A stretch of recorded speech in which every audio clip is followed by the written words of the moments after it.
In order to make the murder succeed, variables like Tenko's position and the placement of the cage needed to be defined.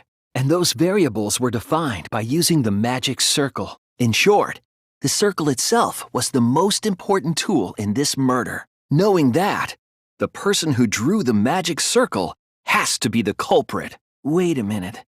Maybe the culprit used touch. They didn't see, they felt. That's it! The magic circle! They used the magic circle. Remember? The magic circle was drawn with salt. The culprit used the salt's texture to feel their way through the dark. Okay, got it. This helped a lot, Kibo. Without you, I never would have seen through Kyo's lie. You just said that you drew the magic circle exactly as it appears in the document. But that's a lie, isn't it? The magic circle at the scene had lines that stretched to the room's corners, which means that you would be able to find the floorboard from anywhere in the room. So, Kyo, if you have any objections, you can... True, we could have placed the sickle there, but we could not have removed it later, because we weren't the ones who lifted the cage. That was Himiko. The only person who could have set up the sickle and retrieved it afterward is Kyo. That was done by covering the cage with a white cloth. You could have secretly placed the sickle when you draped the cloth, and retrieved it afterward when you removed the cloth. A monster? The sickle was at the top of the iron cage, with the blade facing down. The reason we didn't see it was because of the fabric covering the cage. Also, the wooden statue kept the blade in place. It's true that the sickle's handle was thick, which made the statue wobble, but the statue's weight kept it from falling over. Once everything was in place, if you stepped hard enough on the seesaw, Tenko's body would have shot upward and hit the blade on the top of the cage. She was bent over, meaning the sickle's blade would have connected with her neck. Himiko. Tsumugi is correct. I believe Himiko was being set up. Himiko only picked that room because Kyo wanted it as dark as possible. What do you mean? Ah, that's right. Kokichi found another loose floorboard in one of the other rooms. It's just like Gonta said. Each room was the same. They were all trapped. Kokichi will tell you. While you were in the room next to the crime scene, you found a loose floorboard, right? Himiko, do you remember what Tenko told you? Live life facing forward. She said that to you, right? If you give up on living, you'd be betraying her memory. We're all trying to keep our promises to the dead. This trial, it's not just for our lives. It's for everyone who's died as well. That's why we can't give up. This is our responsibility. We live on. Your soul, bro? It's because of the magic circle at the scene of the crime. Before we began the seance, we were warned not to step on the circle. The floorboard in question was within the circle. That's why no one stepped on it. Kyo. Was it you? I'm talking about Tenko's murder, because you were the one who drew the magic circle. The circle kept us from discovering the seesaw trick, but that's not all it was for. She was bent over with her forehead against the marker stone, and the cage itself was about 3 feet tall. The sickle's blade was too short to reach Tenko while she was in that position. No, if there was someone else in the cage, we would have noticed. I believe Maki is referring to Tenko herself. All right, I'll give you a reason. Yes, there is. Will you trust me, Maki? If it turns out I'm wrong, you can blame me all you like. But for now, I need you to trust in my detective work. Tenko couldn't have thrown the sickle under the floor because she died instantly. I'm certain of it. My investigation determined that she died instantly. Maki. It's okay, Kaito, really. No apology necessary. Anyway, Tenko died so suddenly that she couldn't have gotten rid of the sickle. Knowing that, the theory that she killed herself just doesn't fit, correct? Himiko, you think that something fell because of that sound you heard, right? I think the floorboard coming off had something to do with that sound. That floorboard came loose at some point during the seance, right? Kokichi is right. The floorboard came loose because someone stomped on it. When we first saw the room, yes. But when I looked again during the investigation, one of the cross pieces supporting the floorboards was cut off. After examining the cut, I concluded that it must have been done deliberately. That's right. The floorboard might have been used as a seesaw. The crosspiece at one end of the floorboard had been cut off. The other two cross pieces holding up that board were close to the cage, meaning if you were to apply force to the end of the floorboard with no crosspiece, the next crosspiece would act as a fulcrum to turn the floorboard into a lever capable of lifting up Tenko's entire body. That's exactly it.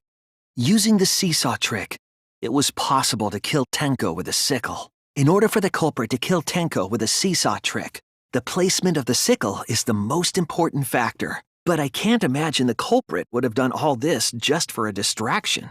Yeah, maybe. It was me, Kyo, Himiko, and Kokichi. You're talking about under the floor, right? Yes, there's a crawl space under the floor a person could move through.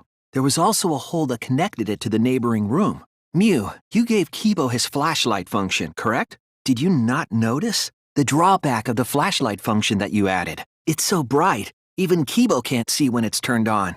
If he can't see, it doesn't matter how bright the area is. He couldn't move like that. So Kibo couldn't have been underneath the floor. Yes. The culprit couldn't have used a light under the floor.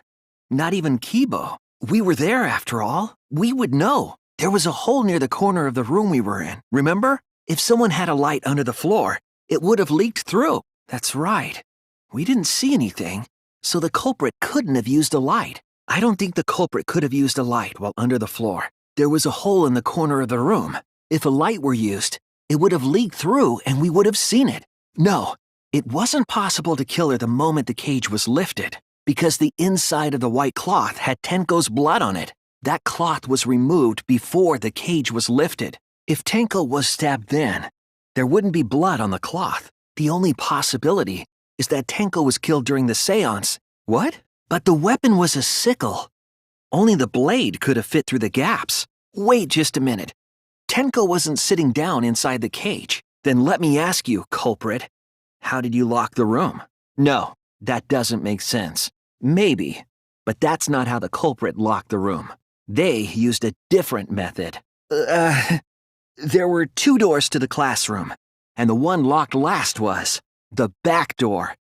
That's how they made this a locked room mystery. The culprit used a certain tool, the gold leaf katana that was stabbed into Kaede's effigy. The culprit used that to hit the knob of the sliding lock to lock the door, because when the katana hit the lock, some of the gold leaf rubbed off on it. The gold leaf on that katana did peel rather easily. The clue that might give us the answer is the layout of the area itself. It was an odd setup after all. The katana stabbed into the effigy. The effigies hung upside down. No. Nowhere in the Necronomicon did it say you had to hang the effigies. That's it. The reason the culprit stuck the katana into the effigy was so that it would hit the sliding lock as the effigy spun. That's right. If you spun the effigy, the rope it was hanging from would twist. Then, if you let it go, the rope would unwind and the effigy would spin the other way. And of course, the katana would spin with it. Yes, that's how Angie's lab was locked, by using the effigy with the katana. The sliding lock was pretty loose. A little push could move it. As long as the spinning katana hit the lock, it would have slid into position. In any case, the culprit probably used the murder weapon for this trick. It had to have been the right length to hit the sliding lock from the effigy. But Kokichi did say earlier that he could have picked the lock closed. I don't want to completely ignore that possibility. And thus, the gym and the lab windows were connected by a single rope. After making a hanger of sorts with another length of rope tied to the inner tube, they hung the inner tube on the rope connecting the windows. That's how the culprit created the ropeway that was used to move the body. An impressive premeditated murder. But the culprit made 2 crucial mistakes. The culprit got on the inner tube with Ryoma's body and slid toward the gym.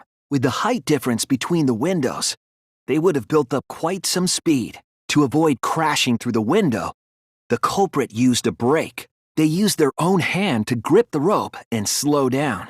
That would have caused significant rope burn had the culprit not been wearing gloves. But due to the friction, part of a glove tore off and dropped in the pool. Regardless, the culprit reached the window and put Ryoma's body into the piranha tank. The glass pane not only kept the piranhas and the body separated, it also kept the piranhas so close together, they concealed the body. After that, All the culprit had to do was untie the rope and the inner tube, but that's when they made their second mistake. One end of the rope came loose, and the inner tube dropped into the pool. Thus, the culprit was forced to leave two key pieces of evidence: the fabric and the inner tube. They couldn't retrieve the evidence because of the rule against swimming at nighttime. And that's the whole story. Am I wrong, Kirumi Tojo? The ultimate maid? Kirumi, that's the conclusion I reached. Do you have any objections? I don't think Angie's ritual succeeded. According to the Necronomicon Monokuma showed us, you have to burn the Necronomicon in the ritual. If Angie's ritual had succeeded, the book would have been gone. No, Kyo would not have been able to enter Angie's lab. Isn't that right, Tsumugi? And Kyo is not a member. She wouldn't have opened the door for him. No, it wasn't just student council members that could have opened that lab door. I was referring to Kyo. He couldn't have done it, but you could have, because I saw you open the classroom lock by picking it. He's lying, I'm certain of it. And all that was left were his bones and the handcuffs he was wearing.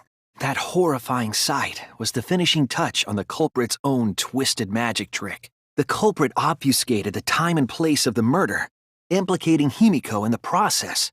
In truth, the crime began last night, around 8:55 p.m. While preparing for the show in the gym, the culprit had a chance to be alone. It was then that the culprit used the ladder to reach the piranha tank and removed the glass lid to put inside the tank. They used it as a partition to force the piranhas to one side of the tank. Next, the culprit took the rope from the stage wing in the gym and used the ladder once more, this time to climb up to the gym's window. Once there, they opened the window and tied one end of the rope to the window frame.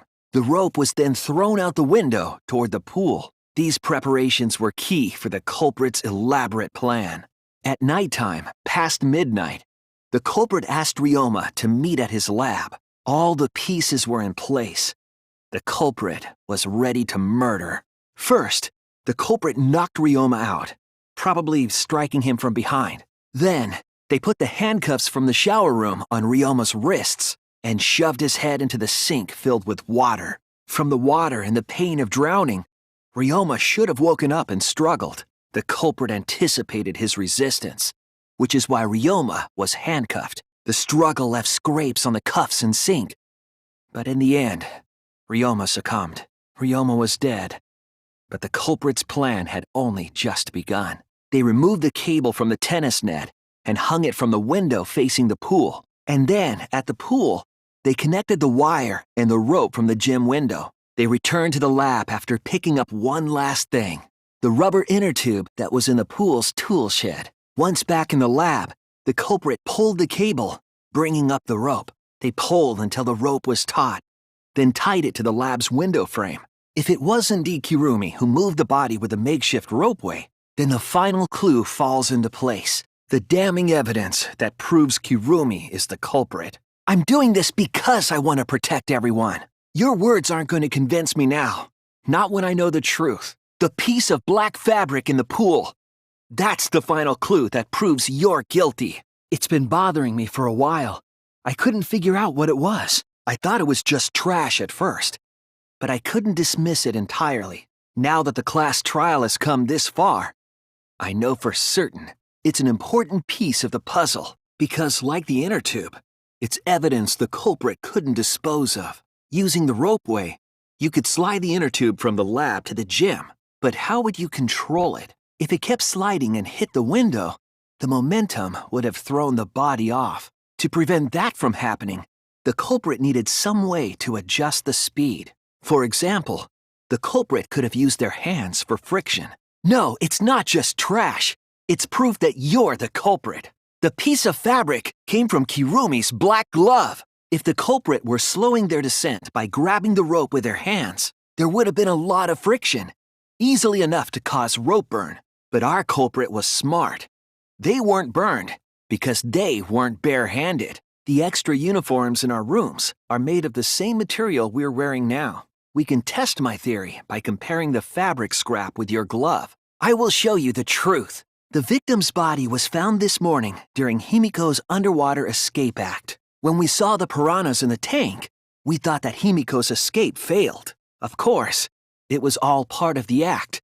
Himiko's escape went perfectly, but when Angie opened the curtain in front of the tank, we saw Ryoma with piranhas swarming around him. Before any of us could react, the piranhas devoured Ryoma's body. On the contrary, once we rule out the second floor, we know who the culprit is. Because preparing the ropeway required time to be spent in the gym, it's extremely likely that the culprit helped set up the magic show. In short, Himiko, Angie, Kaito, or Kirumi. Yes, only Kirumi. Right. The only person who could have prepared this murder is Kirumi. No, the only person who could have prepared this murder is Kirumi. Well, the preparations in the gym in any case. Before the culprit could put the body into the tank, several steps needed to be taken. That's right. Ryoma's body entered the gym from the window, but that required preparation.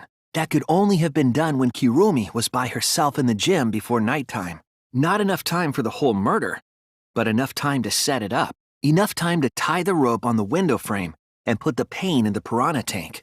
What do you mean by crux of the argument? How is it just a guess? I have evidence. The abrasions left on the window frames at the gym and the lab. Just tying the rope to the frame wouldn't cause so much damage.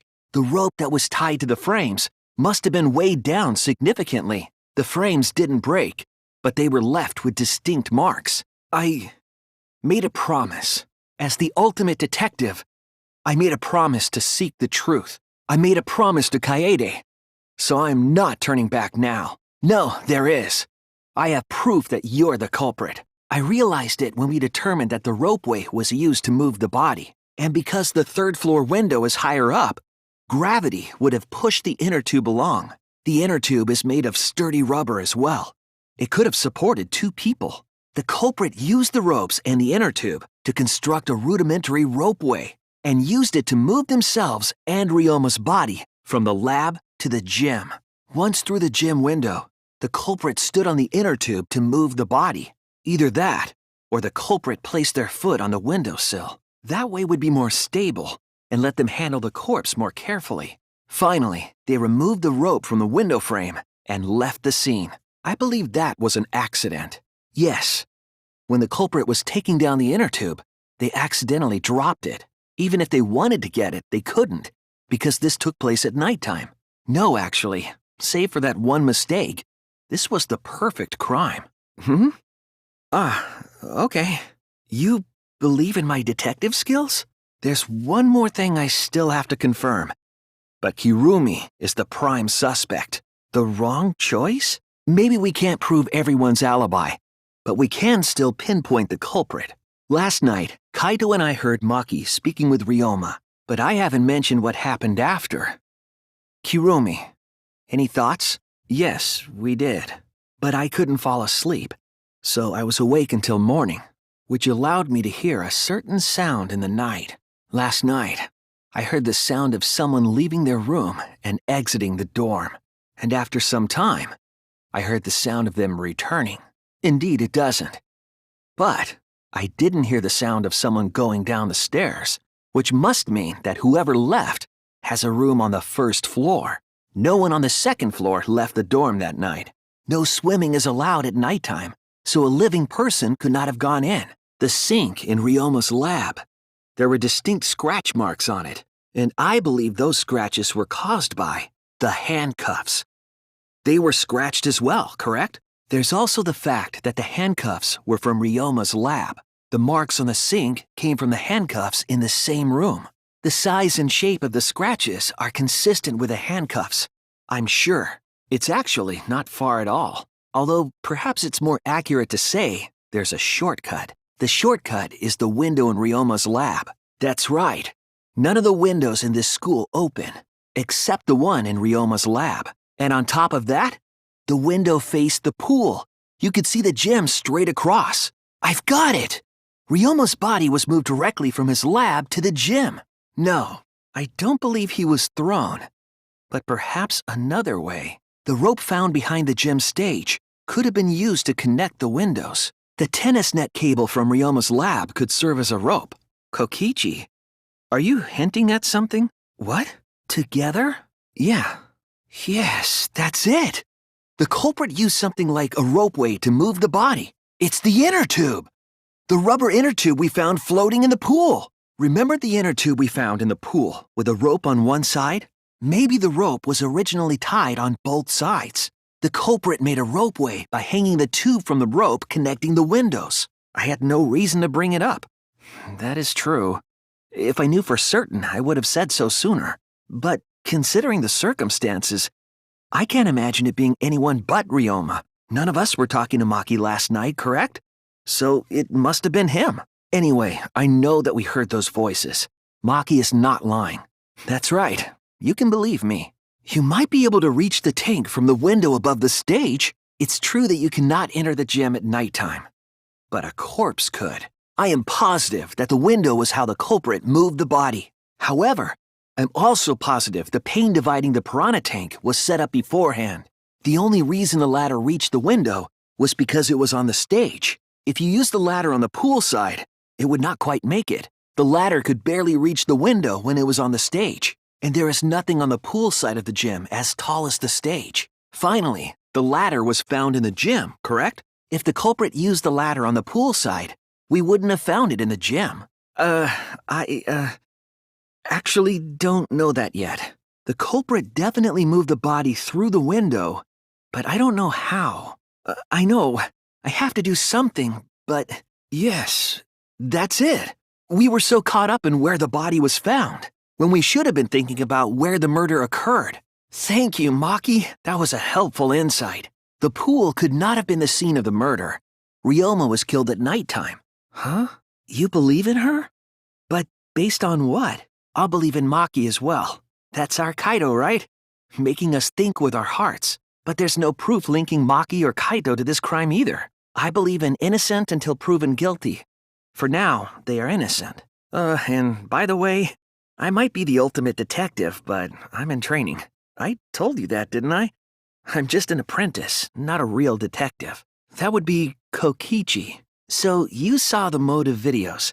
Did you tell Ryoma that Maki had his? Well then, why don't we ask Kokichi? You never answered my question. Were you the one who told Ryoma that Maki had his motive video? Yes, it is important. Because if Kokichi told Ryoma, it becomes more likely that Ryoma visited Maki during nighttime. Now you understand why I don't want your charade. I want the truth, just as I thought. I might not be able to prove they met, but I can prove Maki wasn't alone. Well, Kaito and I trained together every night. And yesterday, because of the insect meet and greet, we started late. Kaito, don't worry. You don't have to say anything. Anyway, we were doing some frog squats on the school stairs when we heard two people talking. We knew one of them was Maki, but we couldn't pick out the other one. But now that I think about it, it must have been Ryoma, because until just now, I didn't think it was relevant. Himiko would have had to pull them out before she went inside. There certainly wasn't enough room in the staircase for both of them. But that means, if the tank was empty when Gonta looked, Ryoma's body must not have been hidden in the staircase. Kyo's hypothesis is correct. The body and the piranhas were separated. This was accomplished using the square glass pane found in the tank, unless a certain something was used to obscure the body. We all agree that the glass pane was used to separate the body from the piranhas, correct? Well, that method has the added benefit of hiding the body from view. It was the piranhas. The piranhas were obscuring the body. That's right. Remember what Angie said during the investigation? It seemed that way, but it wasn't that the actual number of piranhas increased. The glass pane divided the tank nearly in half, right? The piranhas got crowded together, making it look like there were more of them. It was done yesterday, before nighttime. If we can find out who last saw Ryoma alive, we can narrow down the time of death. Kirumi, you were asking everyone when they had last seen him, right? No, I think Kirumi is telling the truth. Kokichi's story proves it. Kokichi met Kirumi at 9 p.m., and they were together until nighttime. Kokichi, you're talking about Mew, right? If you compare everyone's statements, there's no other possibility. No, it's Mew, without a doubt. Mew and Gonta's statements prove it. Maybe we should determine the sequence of events. The culprit So it wasn't the culprit who took the video from his room. It was you. It was Maki's motive video, right? Yes, you're right. Wait just a minute. What are you trying to... Kaito, wait! Maybe Kokichi is wrong. Maybe he... The Monokuma file indicates the cause of death is drowning. Ryoma was already drowned before the show started. Maki is correct. There was an escape hatch on that tank. That's right. I discovered a similar tank in Himiko's lab. There was a panel on the side that could open. That was her escape. What do you mean? Wait a second. Before you punch me, what makes you so sure she didn't? There was a reason the room wasn't flooded with water. The staircase that was attached to the water tank. Try to remember how the staircase was positioned. It was aligned perfectly with the tank's escape hatch, meaning the water tank was connected to the inside of the staircase. Knowing that, it's clear how Himiko made her escape from underwater. There was a curtain covering the tank during the performance, allowing Himiko to enter the staircase from the hatch undetected. Any water that spilled out would have simply funneled into the staircase. The staircase also has an escape hatch, one facing away from us. It's placed so that the water would not drain from the staircase. However, that person would be soaked, meaning that some trace should be left. It's because she changed her uniform. Someone did see inside the tank. It was Gonta. Gonta had climbed onto the stage and was looking into the tank from above. Isn't that right, Gonta? No, that's actually a great clue. Because if Ryoma's body was hidden inside the staircase, Rantaro noticed the flash and approached the bookcase to inspect the camera. The camera flash lured Rantaro directly into the murder weapon's path. The shot the culprit tossed into the vent rolled through the air duct, came out of the library's vent, and kept rolling atop the bookcase. Opening the vent grate and organizing the books was all to create a path. Under normal circumstances, the victim would have been alerted by the noise, but the promotional video was masking the sound of the shot rolling. The shot kept rolling, then fell on Rantaro's head, killing him instantly. By the time we had entered the room, the murder was complete. I imagine, seeing Rantaro's body, the culprit probably thought, the mastermind is dead, the game is over, now we can all go home. But their wish didn't come true, because Rantaro wasn't the mastermind. It was murder, in an attempt to save all our lives. That is the truth. That's the truth behind your lies, Kaede Akamatsu, the ultimate pianist. And that concludes the events of this case. No, that's not true, Kaede! You were trying to save all of it. What? Kaede, why? Why are you smiling like that? Why are you still trying to get me to be brave? Why, Kaede? Why are you thinking about everyone except yourself?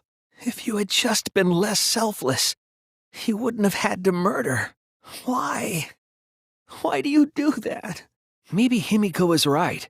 The underwater escape might be real magic, because from what I've seen, there is no trick or gimmick in that tank. No, that's not it. No, Ryoma's death was not caused by the piranhas, but even then, the culprit was preparing the murder. They began by removing the vent grate and laid it inside the air duct.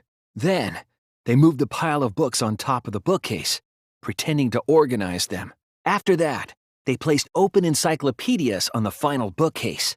It appeared innocuous enough, but it was actually a path for the murder weapon. The culprit also tampered with the hidden camera linked to the security sensor. I was responsible for setting up the other cameras, but that one, I didn't even notice their trick. They used duct tape to keep the flash function on. After the cameras were set, the culprit and I climbed the stairs to the first-floor classroom.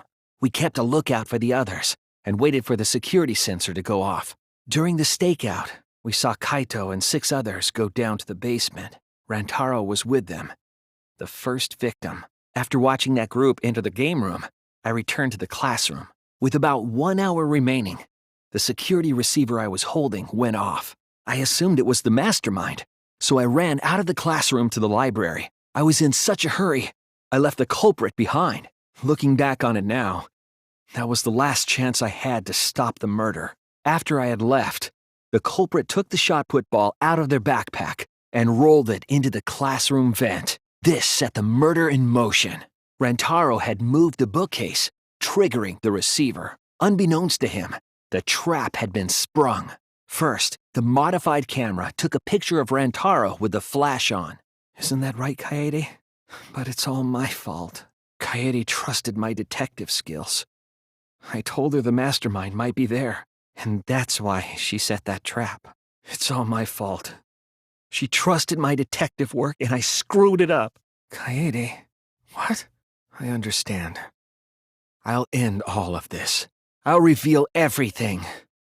The truth and the lies. It all began 2 days prior, when Monokuma gave us the additional motive. The time limit added to this killing game triggered the crime. After the announcement, some of us decided to form groups to plan our next move. I had my own plan to find the mastermind, and someone offered to help me. At the time, I never would have imagined they would become the culprit. To expose the mastermind, the culprit and I set up hidden cameras in the library. There was a hidden door in the library that showed signs of use. We deduced that the mastermind would return there to let Monokuma out. The next day, we asked Mew if she could modify some cameras for our trap. We then went to the warehouse to gather the necessary materials. All we needed were disposable cameras and a security sensor. But the culprit found something else there. The murder weapon. That's right, the shot put ball. They put the cameras as well as the shot in their backpack. Then, on the day the time limit would expire, the day of the murder, the culprit and I collected the modified cameras from Mew and visited the library. Once there, we searched the room for ideal locations to place the cameras, rolled along the groove of the open books, and fell on top of his head. And it was the camera flash that lured him to that exact spot. The moment we ran out of the classroom. When the sensor went off, I ran out first, and then Kaede followed. But just before she left, I'm right, aren't I, Kaede? The murder occurred while the Killing Game promotional video was being broadcast, so the library would not have been completely quiet at the time. That's correct. I was with her in the classroom, and when she moved the vent grate aside, and when she lined up the books on top of the bookcase. And it was the same when you took the murder weapon, wasn't it?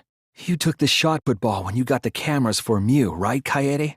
Kaede's backpack. She was carrying the shot put ball in there. Despite its weight, it would have been easy to carry in a backpack. I noticed you also had a spare vest, which you could have wrapped it in. That would prevent the cameras you were carrying from being damaged. No, something still doesn't fit. Kaede wouldn't do something like that. Yes, I did say that. But murder in cold blood is just not in her character. I truly believe that. I believe in her. Not at all. My belief in you is going to lead me to the truth. I'll show you what's behind all this. I'll show you your truth. You weren't persuaded by Monokuma. And you weren't trying to save yourself. What you were trying to do was kill the mastermind. Kaede wasn't targeting Rantaro. She was targeting the mastermind. She was trying to end this killing game. She was trying to save us all. So, the shot is rolled into the vent, passes through the duct, and comes out of the air vent above the library bookcase. Well, actually, maybe the shot didn't pass through the vent. That's true, but I just remembered the library's vent was closed. So I think my deduction might be wrong. What? No, that's a lie. It's just like Ryoma said. The shot rolled along the top of the bookcase and fell on Rantaro's head. It has nothing to do with convenience. The shot rolled exactly how the culprit wanted. They used books on top of the bookcases to direct the path of the shot. It would be easier to explain with a floor plan of the library. Mew, I recall that during the investigation, you said you would use your drone to make a floor plan. Please, Mew. It's just as I thought. See? The books are stacked like stairs from the vent to where Rantaro's body was found. Yes, I'm sure of it. The shot was rolled into the classroom vent and came out in the library. If the vent was open, the shot would have maintained momentum. And you did that, right, Kaede?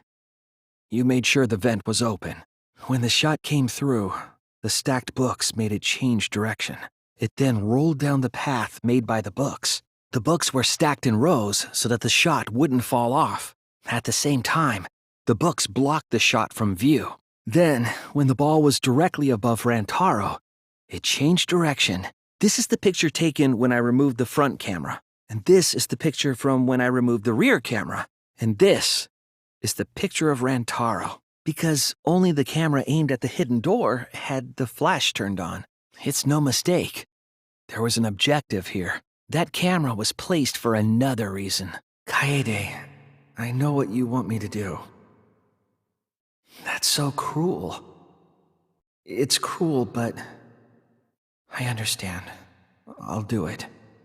You can trust me. I won't let your wish go ungranted. Kaede is the culprit. No, I'm not joking around. Kaede definitely killed Rantaro. Of course I am. How Kaede killed Rantaro with the shot put ball should become clear when you consider where she used it. Kaede didn't use the shot put ball at the scene of the crime. She used it at the first floor classroom, where we were keeping watch. She rolled it. She rolled the shot from the first floor classroom and hit Rantaro. It is possible. If you do it at the right spot in the classroom, it will reach the library, the classroom's vent. If you were to roll the shot in there, it would reach the library. While investigating the mastermind, I placed dust on the card reader. If anyone swiped their card key, the dust would have fallen. Yes. I'm sorry. I guess I forgot to tell you. I didn't think it would affect the plan. I didn't realize it would matter. I guess I just forgot to mention it. I'm really sorry. Yeah. Huh? Kaede. Huh? The picture. The picture from the camera aimed at the hidden door just before the murder. I always thought it was suspicious, the way Rantaro was acting.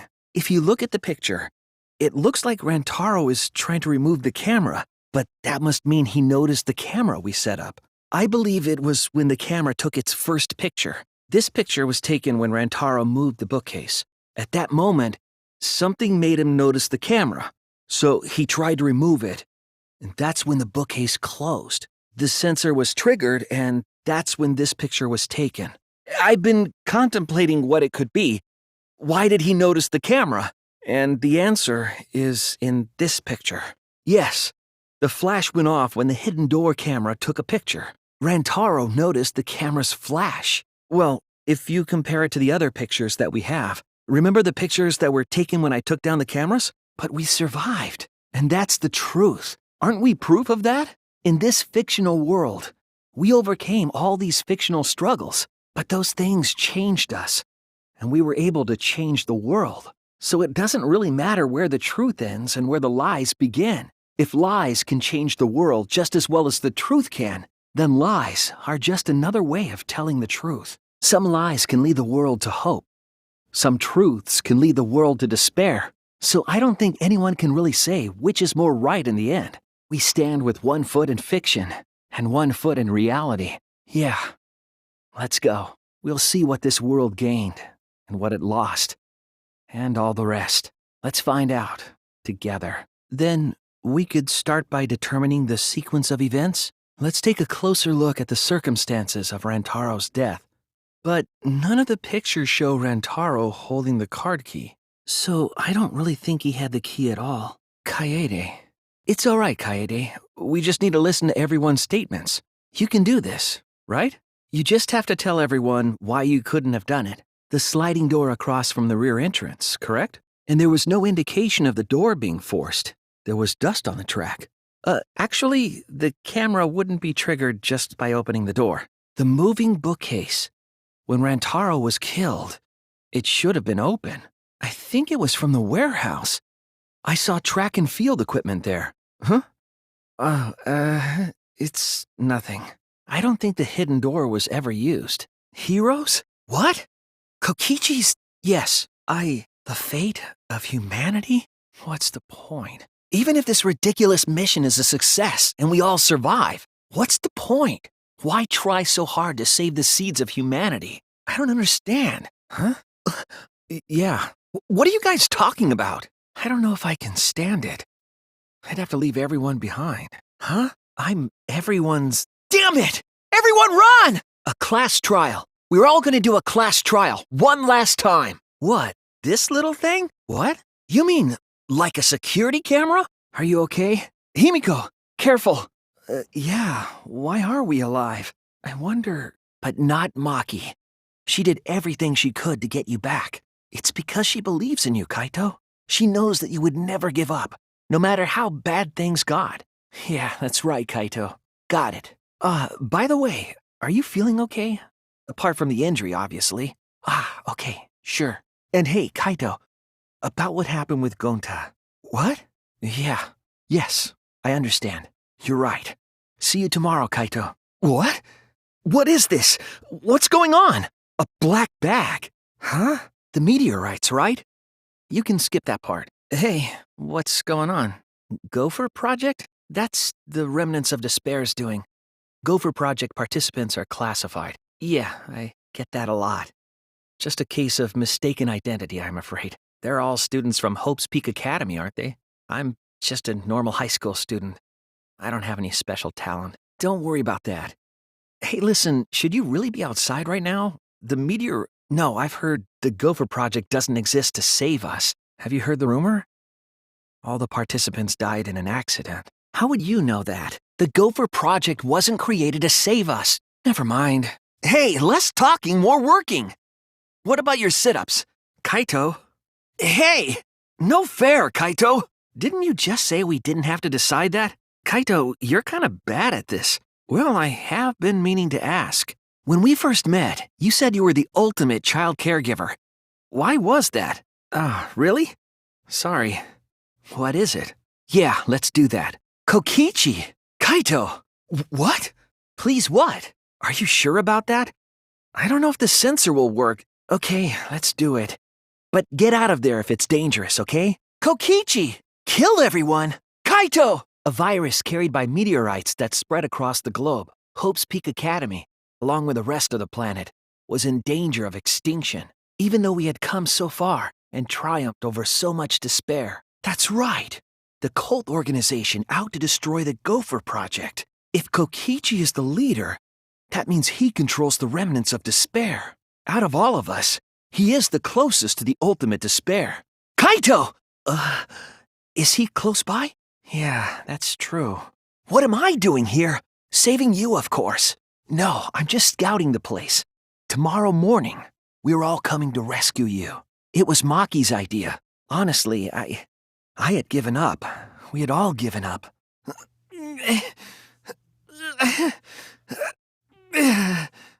Hey, Kaito. No slacking today, yeah? I'm counting your reps. I thought we were doing 100. Ultimate Academy Student Council? What is it? Probably not, but overthinking things and worrying about what I need to do. When I'm with Kaito, I feel like all of that stuff just fades away. I don't know if I'd call it looking up to him. It's just that I've never been around someone so relaxed and impulsive. I think that's exactly what I've been missing all this time. It's made of iron. No wonder it's heavy.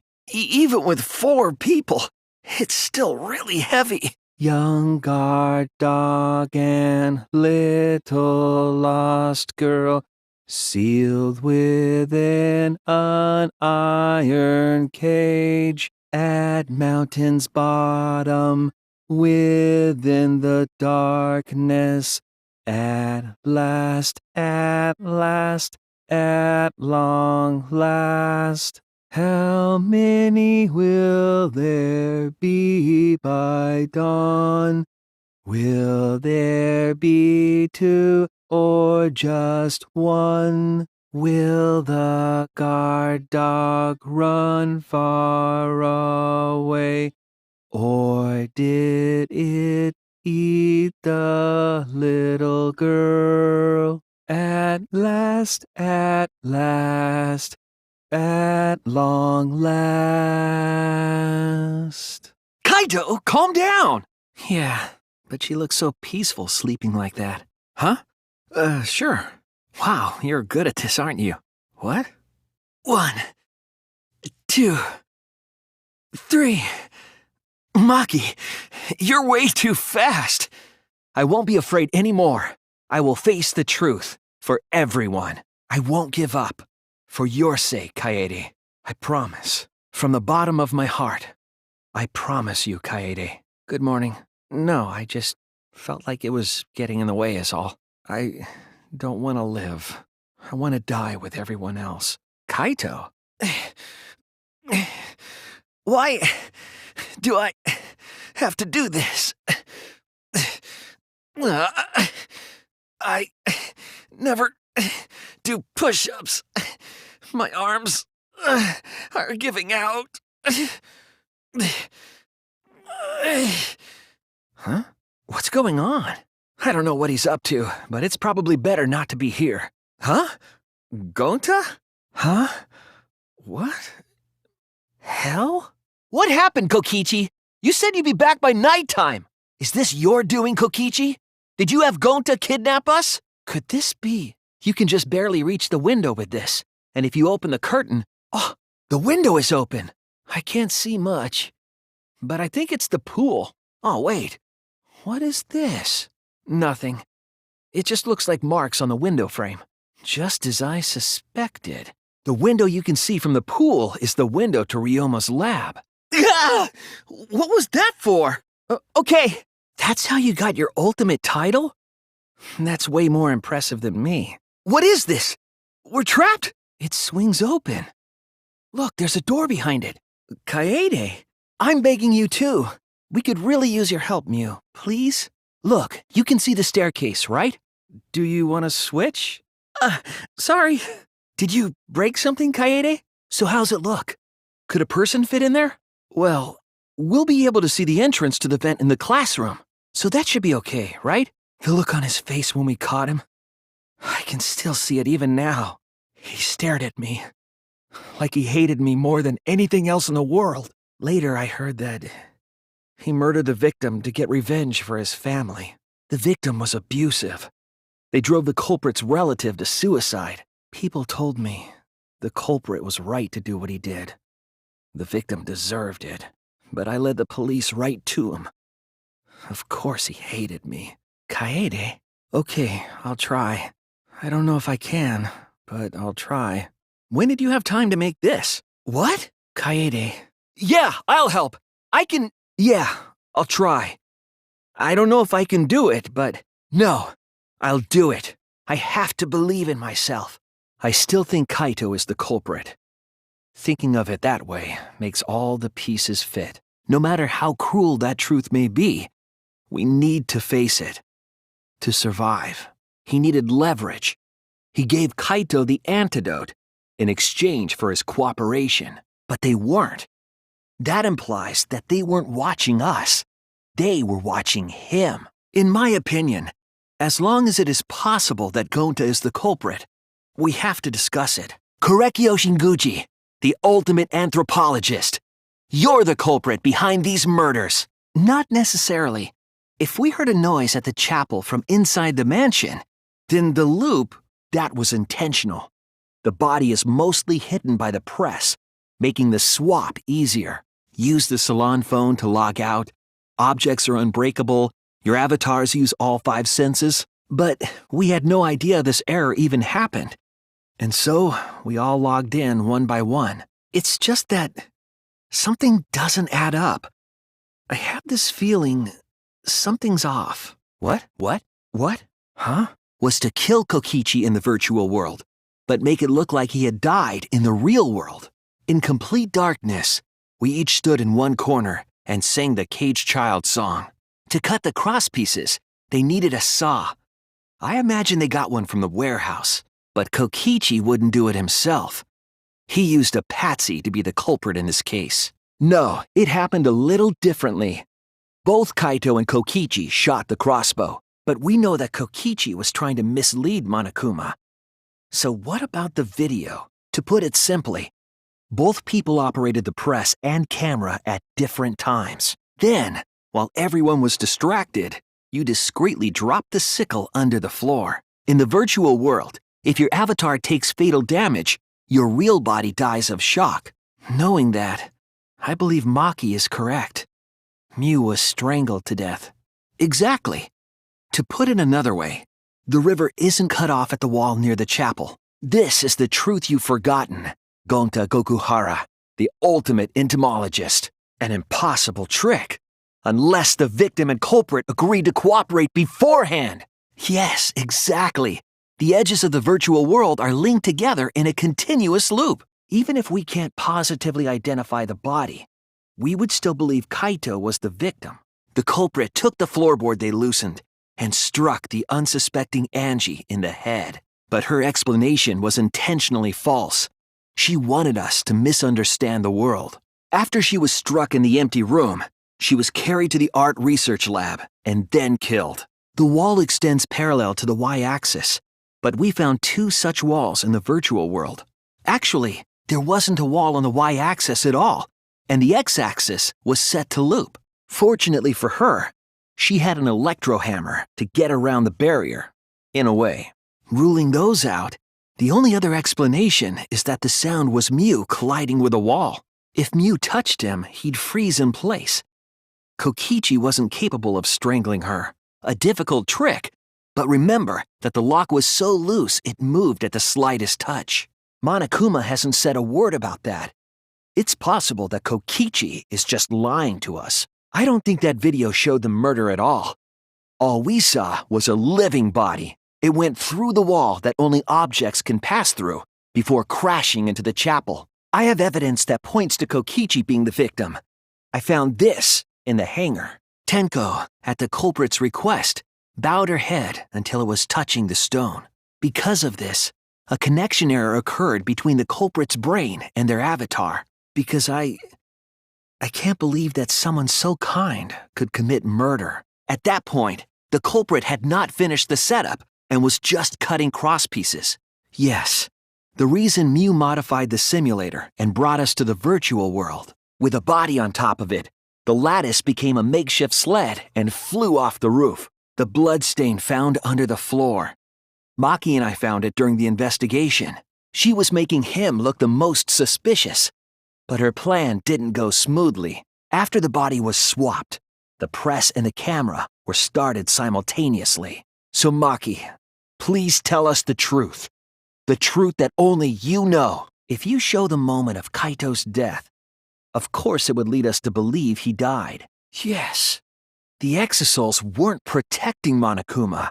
They were. The culprit was operating the camera and the hydraulic press, while the victim lay inside. It means the culprit knew about the seesaw, so the same person killed Tenko and Angie. Then, to further confuse us, the culprit attempted to make a locked room mystery. The idea is, you pass through the wall by the chapel and come out by the mansion. He swallowed his pride with the antidote and agreed to participate in Kokichi's plan. She was going to the hangar to kill Kokichi and save the culprit trapped in the bathroom. The poison kills slowly. It seems as if Maki wanted Kokichi to confess before he died. First, they used rope from the warehouse and hung 4 effigies upside down. He really saved us. Without that, we wouldn't know what changes were made to the circle. To log in, you have to plug the memory and consciousness cords into the device. Don't think of it as 2 separate walls, but a single wall parallel to the y-axis. Kyo, I want you to confess. No, I will force you to confess. Next, Kokichi and I placed the iron cage over Tenko in the middle of the magic circle. The strychnine poison slowly circulated through their systems and would soon kill them both. It was late last night. The culprit was in the empty room on the 4th floor. No, wait! There was something that could have been used to help slide Mew's body, but we need to be absolutely sure. If we don't positively identify the victim, if the objective were to create a crime that would stump Monokuma, the exosouls, to operate the press and the camera at the same time, it would have to be near the switch. However, I don't think the culprit actually tied it down there. They just hung it. The culprit heaved the lattice over the railing and forcefully slid it down the roof slope. While investigating the exosouls, I noticed that they have no locks on their cockpit hatches. I hate to admit it, but Kokichi is right. We have no way to prove the cause of death. However, when the culprit was working on the middle room, the unexpected happened. We didn't realize it at the time, but that was a deliberate decision by the culprit. The hammer, cell phone, and lattice were there, but they were too small to make that noise. That means finding the truth is not enough.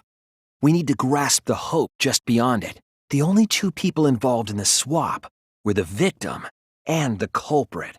Once complete, the door was locked, but the duct tape was left behind. Right after we started singing, the culprit began making their way toward Tenko. But now we know for certain, and we know the culprit drew the magic circle. If her body experienced pain, she must have been in pain in the virtual world as well. I hate it. I hate it so much. But it's the truth. Ironically, the final step of the murder was unwittingly carried out by us. But it seems as though right after logging in, when Kokichi and the culprit went outside, he incorporated this unforeseen event into his plan to help him win the killing game. The wall stretches along the y-axis, but we found two such walls in the virtual world. Don't think of it as two separate walls, but a single wall down the y-axis. Kaito, I know how you feel. I know because we all feel it. Thank you for telling us everything, Maki.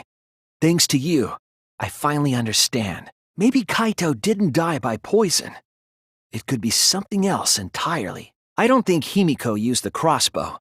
More accurately, she couldn't use it. Then, while the camera was off, they switched the body under the hydraulic press. Maki could only see so much through the window. She didn't confirm Kokichi drank it. She had modified the killing game simulator so she could accomplish a specific goal. I think Kokichi has some sort of plan. He's trying to trap us. Once released, the effigy began spinning, and the gold leaf katana with it. That's a lot of specific information. Stuff you wouldn't know if you hadn't been there. But the culprit had accidentally plugged their cords into the wrong ports. The small hole on the sleeve of Kaito's coat is the key to his cause of death. She knew exosols could bypass the barrier, so she got inside one. That cell phone worked the same way as the phone in the salon. It logs users in and out. It's unclear whether Mew added the wall by the mansion or the wall near the chapel. Exactly. That has to be some kind of clue to the mystery of the virtual world. Ever since Gonta logged out, he's been saying, I don't know, I don't understand. Mew's wall hid the fact that the mansion and chapel were actually right next to each other. But the evidence shows that Kaito must be the one who died. True, and I can't forgive him. But we still need to stay calm, be rational. The tip was covered in a lethal poison from my lab called Strike 9 poison. Have you forgotten? The bottle we found at the scene was an antidote, not a poison. Kokichi, I was the only one who went and got the signboard. Only I saw them. After Mew confirmed we were all logged in, she took out the bottle of poison. Kokichi was waiting on the roof with a culprit and the toilet paper used to kill Mew. Like I told you, this isn't over. There's still a hidden truth to find. Yes, Mew definitely wanted to be able to go through that wall for a reason. When you're convinced, you just let me know, all right? Let's end this together. As a result, the culprit would forget everything that happened in the virtual world. Then, she spoke a name into the phone, which forced that person to log out. Anyway, this third party commandeered an exosol and infiltrated the hangar. The electro hammer needs to be recharged for 24 hours after it runs out of battery. If the safety was off, the press could have crushed Kaito while he was still alive. It would have been quite difficult to do in total darkness, but our culprit had a guide. Prior to this case, Monokuma always knew the specific details of each crime, correct? And that leads me to the conclusion that Maki must be the third party. Actually, there's something bothering me about the clothes found in the hydraulic press. So if you wanted to enter the hangar, all you had to do was pilot an exosol. There is a way to disable the alarm system. An electro bomb would take it down. When she reached the hangar, she handed the case to someone through the bathroom window. But the culprit didn't intend to kill Kokichi. They just wanted to disable him.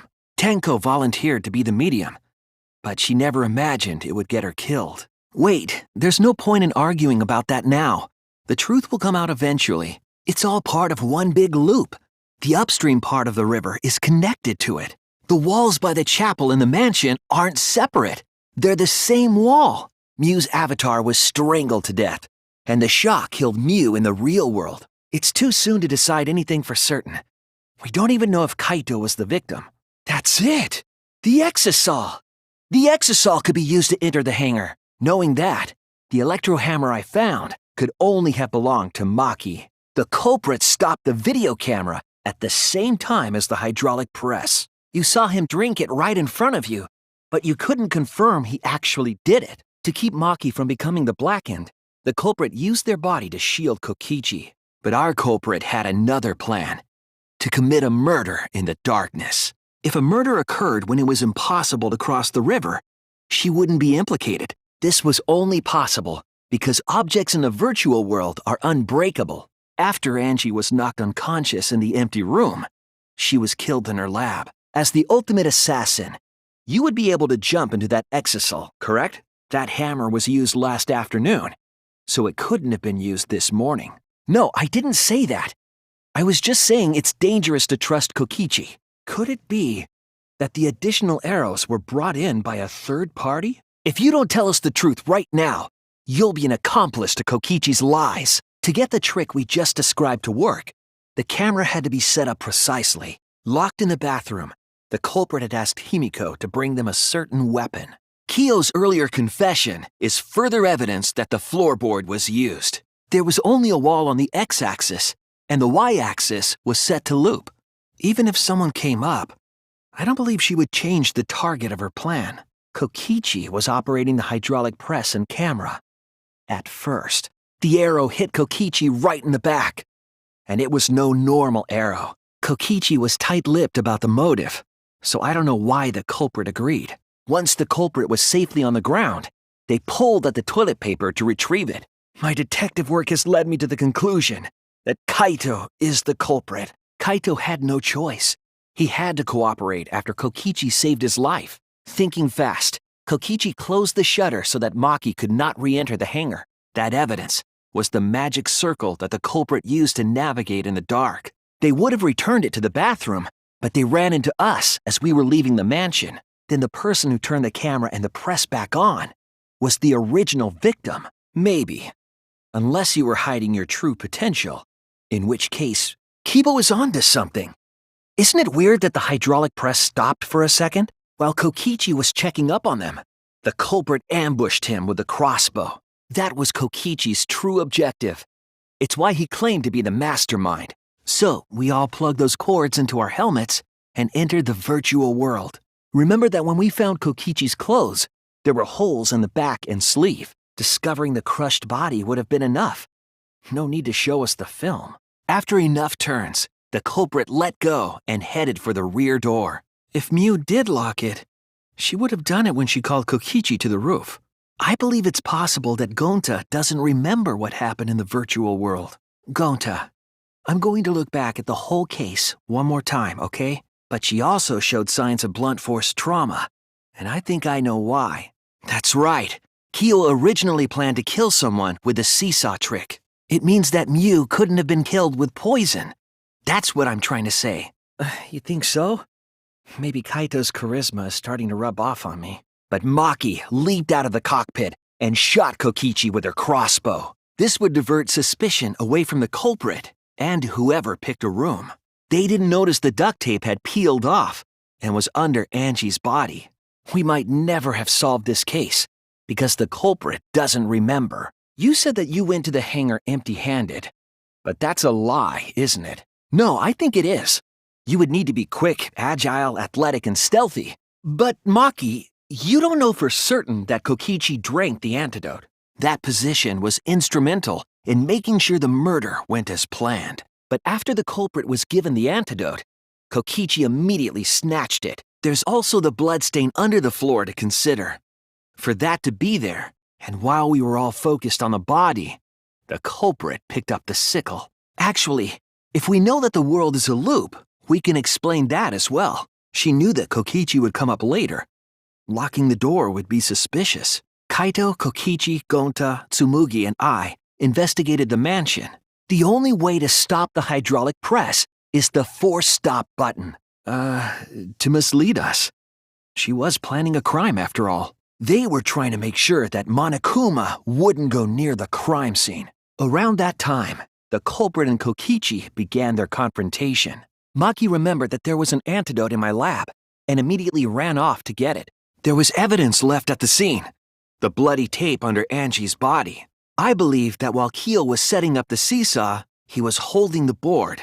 Actually, maybe it wasn't possible for Kokichi to strangle Mew. That was the crashing sound that Kibo heard in the chapel, and we heard in the mansion. I've got it! Disabling the alarm system wasn't the real objective. The hydraulic press. Kaito could have been killed by the press after all. It would be whoever was operating the hydraulic press. Kokichi. I don't want to believe it either. But it's the only way any of this makes sense. But now that Angie had seen it, the culprit couldn't use the seesaw trick. The culprit had planned the murder so that we would unintentionally destroy some evidence. It's possible that this had an effect on their avatar's personality as well. Kokichi was going to use Mew's plan against her and plotted her murder. Himiko, the different body you mentioned, what are you talking about? She used her electrohammer to disable an exisal and climbed inside. While they were covering the cage with a cloth, they secretly placed the sickle. There was something the culprit could have used to slide the body. The signboard! After being convinced by Mew, we all logged in to the virtual world. Once she made sure we were across, she dropped the bridge into the river. While Mew was distracted by Kokichi, the culprit snuck up from behind. After the murder, Kokichi left the cleanup to the culprit and left the roof. There was a swipe pattern bloodstain in the hangar, suggesting a body was dragged. Kaito and I learned how to assemble the crossbow from Maki, so we could have done it. There was a reason the camera was set up there, but also a reason for the height. When the press was stopped, you couldn't really see who was inside it, correct? I will show you the truth. The truth you can't deny. But while he was making preparations in the empty room, Angie walked in. Kokichi, enough! I wasn't arguing with him. I was just explaining. We aren't sure why yet, but once we solve the mystery of the virtual world, if we can determine why, we will also determine what Mew was up to. That's why we continued with the original plan to find the secret of the outside world. Maki, you're the third party we're looking for, aren't you? Then they picked up her unconscious body and carried her to a research lab. The culprit used the weight of the statue to keep the murder weapon in place. If Kaito had been crushed by the press, the sleeve shouldn't have been empty. She also knows how to assemble the crossbow and could have returned it to her lab later. The very person Mew was trying to kill. Kokichi. Remember that the only reason we think that is because Kokichi told us commit a crime that was so confusing, even Monokuma would be tricked. Kokichi just pretended to drink the antidote. He didn't actually drink it. Angie walked into that room and saw the culprit making their preparations. They then stabbed Angie in the back of the neck, finally killing her. The culprit stuck the katana into Kaede's effigy near the rear entrance.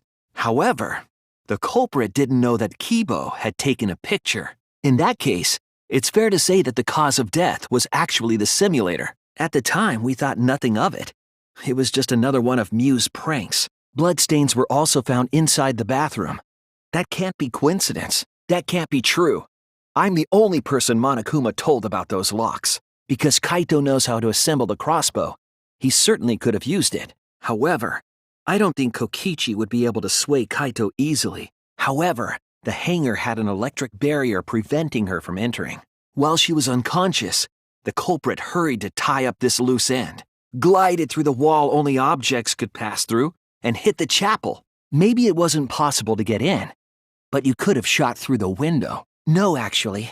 I'm trying to find a way to prove that you couldn't be the intruder. Disabled the exisal with an electrohammer and infiltrated the hangar. There must be a reason you went out of your way to show us the body being crushed. And Mew had changed her avatar settings from human to object. But if the culprit shot the video, why would they go out of their way to show it? No, if they were tired of it, they wouldn't have put all that effort into the video. Even without going in the hangar, it was possible to land a shot with a crossbow. But if I'm right, it means that we've been thinking about this all wrong. The electrobomb would prevent any cameras from sending video wirelessly. Does that sound like a fair game? Would you say this class trial is fair? Finally, 4 of us placed the wooden statue on top of the cage. Around that time, Mew was headed for the wall that was on the side of the chapel. If you remember what was on that label, you'll see that your argument is flawed.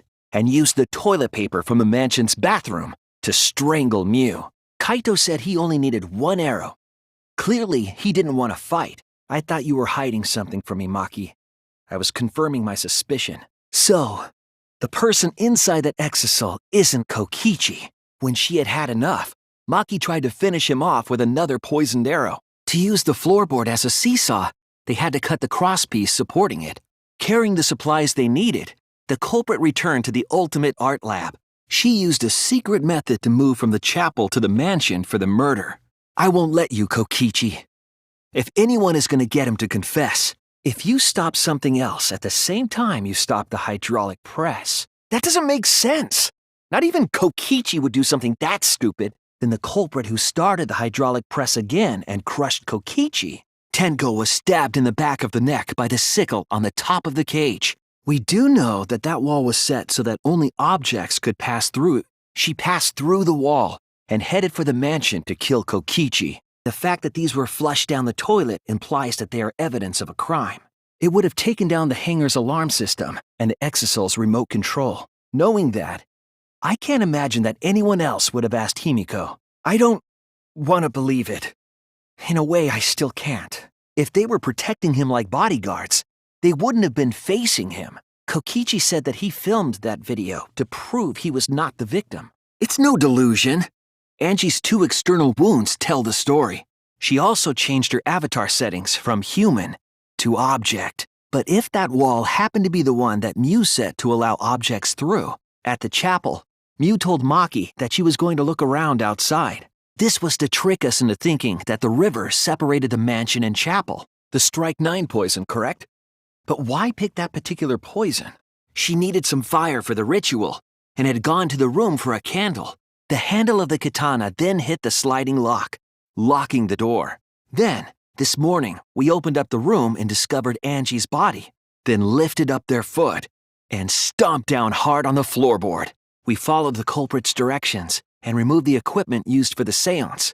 Just because Gonta was at the mansion doesn't mean that he isn't the culprit. Knowing how Kaito wore his coat, that's awfully strange, isn't it? No, I don't think Kokichi would use an electrobomb for that purpose. Maki, I think I missed something very important here.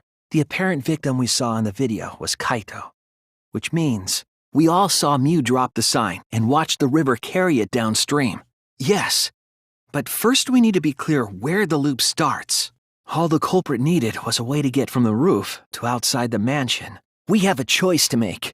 We don't have to follow where the evidence leads. So she went around to the hangar bathroom and passed the antidote through the window. Perhaps the culprit noticed it, but by that point, it was too late. After committing the crime, the culprit followed the salt back to their corner. The unnatural way the sign was carried is possibly related to the wall. You put Mew's body on top and use it as a kind of sled. I know how important it is to believe, but as the ultimate detective, we can't keep going back and forth like this. We need to discuss this. When we logged into the virtual world, an avatar user error occurred. This was done to make it look like Kokichi was killed by poison when we returned. She plans to sacrifice all of our lives in order to kill Kokichi. I believe that Kokichi knew this and just pretended to drink the antidote. The culprit was going to use the crossbow to challenge Kokichi to a fight. The plan was to make the same preparations for all 3 empty rooms. When the song finished, the soul of the dead was supposed to enter the medium. The binoculars on the rooftop. The toilet paper could have been tied there. But in that case, they would have had to tug on it in order to take it down. She also explained the map of the virtual world in the mansion's entrance hall. That doesn't sound like the kind of game Kokichi or Monokuma or Junko would play. I still don't believe it. Is that video real? Eventually, we met up with Kokichi and crossed the river to the chapel. In a panic, the culprit tossed the toilet paper somewhere nearby. It should have been possible to get into the cockpit, providing they could reach it, and that might be exactly the mistake Kokichi was going for. But in that desperate situation, Kokichi thought up a clever lie. To perform the seance, the culprit claimed they needed something for Tenko. The culprit then volunteered to drape the white cloth over the iron cage. Of course, I'm sorry, I was just misremembering. Kokichi, if what you're saying is true, why did you plan it this way? But we all know Kokichi loves to lie, and that he's a remnant of despair. Kaito told me that only I would be able to grasp what lies beyond the truth. There was a small patch of dried blood on the underside of the floorboard, but the culprit wasn't finished. They wanted one more murder. That's not it, Kokichi! I'm just trying to make sure that everyone survived. Last night, Kibo saw Himiko from the window of his lab. Mew modified the program to add a special wall to the world. Now wait just a second. It's not actually impossible at all. I think that Gonta messed up something with the cords, causing the error. Something's not right. We need to get a better feel for this situation. Kokichi reeled from the arrow, and the culprit jumped on him immediately. No, I'm positive toilet paper was used instead of rope. We found it later, but there was something unnatural about it. He probably returned to the salon as soon as he could to avoid drawing suspicion. He didn't want Kokichi to have the chance to summon an exisal with a remote. But even with poison in his veins, Kokichi continued to spin his lies. During the investigation, we found toilet paper outside the mansion. Mew headed toward the mansion, but she was seen by Tsumugi on the way. Because we were at the mansion, they couldn't take the stairs or they'd be seen. Yes, that's it! The virtual world is a loop. But during the investigation, I saw that it was gone. You started saying, "I don't know anything," after leaving the virtual world. It could have been edited to make it look like Kaito was killed by the press. Maki said she used a knife to try to break the control panel and enter the hangar. Any other person might have just given up, but not our culprit. The culprit did not want to give up on their plan and had to improvise. Just before the murder occurred, I went to the salon to check on you. I can't say for sure he's the culprit. I'm saying we can't rule it out. You see, the wall was a special wall that Mew had added herself. Kokichi probably used the electrobomb to scramble whatever that was. Yes. Remember what Monokuma said earlier in the investigation? She didn't want to share that information because it would have linked her to the murder and dropped it under the floor through the hole in the corner of the room. She had plenty of time to do it. Here, take a look at this. The culprit laid her on top of that, then used it as a sled on the roof. But Gonta is such a gentle soul. Why would he agree to this? Mew had us split up to try to find some secret of the outside world, while Maki, Himiko, Kibo, and Mew investigated the chapel. Yes, and look here. There are bloodstains on the sleeve. Now please, tell us the truth. How do you know about the hatch? Yes, that's it! So that's what Kokichi's real objective was. Before we determine that for sure, I want to make one thing clear. There's no doubt about it. Kokichi isn't the mastermind. But if that were the only objective, there would be no need to film it. To do that, they manipulated us into performing this seance. Right. And the virtual world is connected to our 5 senses. That's what I thought at first. But I think it's because of the error. That's it, Kibo! There was a hidden route only Mew could use. After we had all logged in, Mew explained the world to us. She wants to kill the mastermind, a remnant of despair. I can't say for certain, but he must be keeping watch somehow. That's just Kaito's character. And Kokichi knew that. After the preparations were complete, we began the seance. Only Kaito or Kokichi would have asked for a crossbow to be brought to the hangar. Let's discuss the video of Kaito being crushed by the hydraulic press. Oh, I see. It wasn't just the press that stopped. But because they were in a hurry, they made a crucial oversight. Without that evidence, we may never have figured out the culprit's trick. Before we get to that, we need to discover the truth behind Mew's death. However, one of us was able to see through her scheme. The video camera must have been set up somewhere around here. If they really wanted to kill him, they would have shot him in his vitals while they were fighting. Something happened that caught them both off guard, so he decided to kill her in order to keep her from talking. The room was sealed. There was no way for them to get back inside. Of the 3 empty rooms, the middle one was chosen for the seance. They found the floorboard that had its crosspiece cut off the night before. It's not just the river. The walls themselves are connected. But that doesn't make sense, because there's an alarm system on the shutter.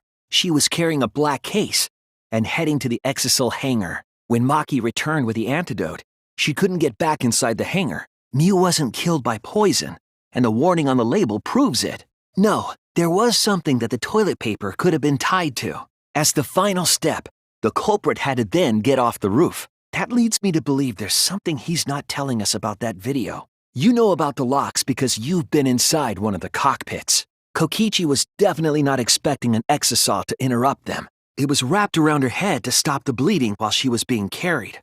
Do you remember that Maki said she would do anything to defeat Kokichi? If the electro bomb was used while Maki was trying to deliver the antidote, there were only 2 people in the hangar at the time the bodies were swapped. But the blood from Tenko's body hadn't even begun to dry yet. If that were true, she wouldn't have missed something like a hammer. I wasn't looking hard enough. What do you mean? I'm convinced there's only one person who could have killed Angie. That's right. It says that Mew was the last of us to log in. Maki must have wanted to hear it directly from Kokichi himself. Blood that spattered there when the culprit struck Angie with the board. Angie might not have concluded that it was tied to some kind of murder plan. She wanted it to appear as if Kokichi was killed in the real world. It's the 2 cords on the helmet used to log into the virtual world. By having Kaito search the roof and then forcing him to log out, I can think of at least one person who fits that description. Wait, not all of the electro hammers were being charged. The floorboard must not have been in place at the time of the attack. The culprit also would have had the opportunity to attempt it many times. Who else would agree to die just to execute their plan? The shutter of the hangar opened, and an exosaur stepped inside. Mew used a method only she could use to log Kaito out manually.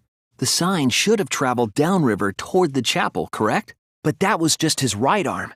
He wore his left sleeve normally. The safety function would make it impossible to kill Kaito with the press. I was invited by Kokichi to take Kibo's place in the seance. The culprit felt for the salt and used it to guide them along. Because in the virtual world, objects are unbreakable. But I'm wondering how she got from the chapel to the mansion's roof. It should have hit the wall on the far side of the chapel and stopped there. The sign should have stopped at the wall on the other side of the chapel. Yes, it's true. Kaito never put his arm through his sleeve. There was a used electro hammer near Monokuma and the exosols. He was trying to commit a murder that Monokuma couldn't figure out either. The swapping trick required the victim and culprit to work together. That's it. Angie went to that room to get a candle. Wait a minute, Kokichi. Mew couldn't have been killed with poison. There's no doubt about that. That's why she dropped the bridge. You wanted to plan the murder yourself, but have someone else carry it out? Let's go over the trick that Kokichi and the culprit created together. They used the lines of the magic circle drawn with salt. Right. Well, for now, forget the antidote. Drinking the poison would result in subconjunctival hemorrhaging. I got it! I know why Mew only set up one wall. When you were explaining that the door to the roof was locked, you said, this wall was programmed so that only objects could pass through. I noticed something about the poison in my lab during the investigation. Well, Kyo's confession derailed our conversation a bit. Kyo hit Angie with the same floorboard used in the seesaw trick, and we definitely heard it. We heard Kibo's voice as well. It might have to do with a wall that only objects can pass through. The culprit used the sloped roof as a slide for Mew's avatar. It's Gonta. I think the sound came from Mew's avatar hitting the chapel wall. Because the evidence doesn't support the claim that Kaito is still alive. It also would have disabled the hydraulic press's safety function. It's pretty strange to present evidence that condemns you after all. Kaito's cooperation was essential to Kokichi's plan, but this time, Maki was the one caught by surprise. Himiko, when exactly did Kaito ask you to do this? But that shouldn't have been a problem for any of the exosols, right? No, that can't be! The person in that exosol is... It would be a mistake to vote before we've completely solved Angie's murder. The weapon that was used to knock Angie unconscious in the empty room. She was killed right before our eyes, and we didn't even see it. And finally, the culprit searched outside the mansion. I believe the weapon was the crossbow found in the bathroom. Thus, Kokichi's final lie was set into motion. That bloodstain wasn't Tenko's. It was Angie's. They wrapped duct tape around Angie's injury to stop the bleeding. Mew's cause of death was the killing game simulator itself. That single wall divides the entire virtual world. When I first looked in the storage room on the roof, I saw the lattice there, and placed Mew's body on top along with the hammer and the cell phone. He said you were headed toward the hangar carrying a large black bag. The crossbow is not the murder weapon? What do you mean? Maybe we do have the truth now. But this isn't over. Kokichi wasn't just trying to commit a murder that we couldn't figure out, but we still have to go over one of the clues found at Tenko's crime scene. Also, the bloodstain was already dry when we found it. I think she was still alive after the attack in the empty room.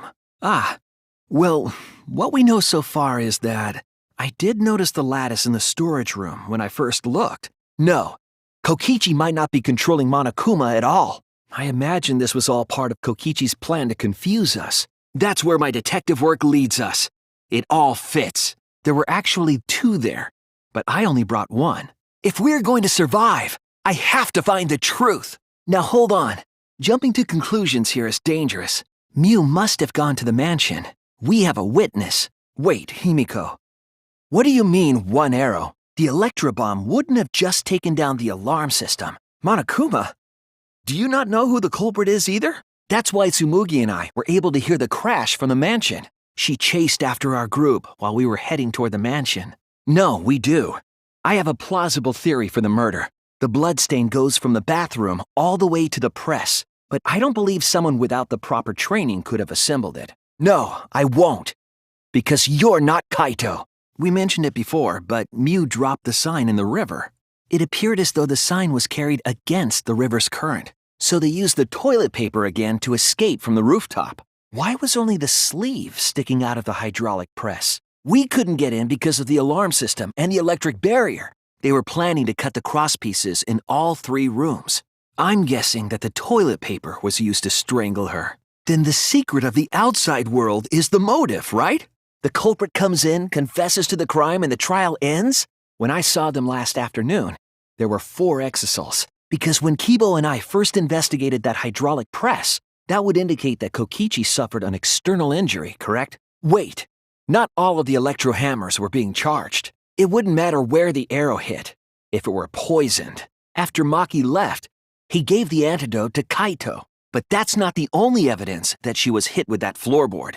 They needed to set up the murder weapon that was used to kill Tenko. We found it near the mansion, nestled in some rocks. The map loading point was where the virtual world looped. That's right! That's how the virtual world works! Not yet. There's still another mystery to solve. It was beneath the floorboard that the culprit stomped on, finished the ritual, and had us light the candles. Meanwhile, Mew was the last to log in. That must mean that he was using some way of monitoring us. So the remote that Kokichi was using was made by Mew? According to the Necronomicon, to resurrect the dead, the culprit was preparing the seance murder they had planned. The sign that we were using as a bridge was odd to me. I waited there for a while. You never showed up. They were already working together to execute the murder. Maki took 2 arrows and her own crossbow from her lab. Some of the poisons in my lab were far more lethal. But consider how many elements of this case would be cleared up. Did Gonta get into an accident in the virtual world? And the left sleeve was the one we found outside the press, which means they were working together. I verified this myself when I spoke Kaito's name into it. That's not it at all. I just want the truth. Unless he comes out of the exisal, we can't confirm that. Kokichi claims it was Mew who chose the meeting place, but we know for certain that 3 arrows were recovered from the scene. That same person must have brought the other 2 arrows with them. I see. Kokichi's own deductions. That someone is the culprit of this case. Kokichi, you're lying right now, aren't you? When she entered the mansion, she pulled out her cell phone. That single wall divides the entire virtual world. If they switched places while the press and the camera were stopped, some time passed, and Maki made her way to the hangar. It was Mew who planted the poison on Kokichi's chair. There have been a lot of strange occurrences in the virtual world, but we have to face the truth. The same toilet paper that was used as the murder weapon. She set up a wall that only she could pass through. The culprit's left arm was struck by a poison arrow. Gonta, this is the truth we've reached. The same kind of hole that was found in Kaito's coat. It was to deactivate the safety function on the press. Perhaps. I don't think Mew did it. Tsumugi and I are witnesses to each other's alibis. That's what the culprit used to get from the roof to the ground. Not at the scene of the crime, nor on Mew's body.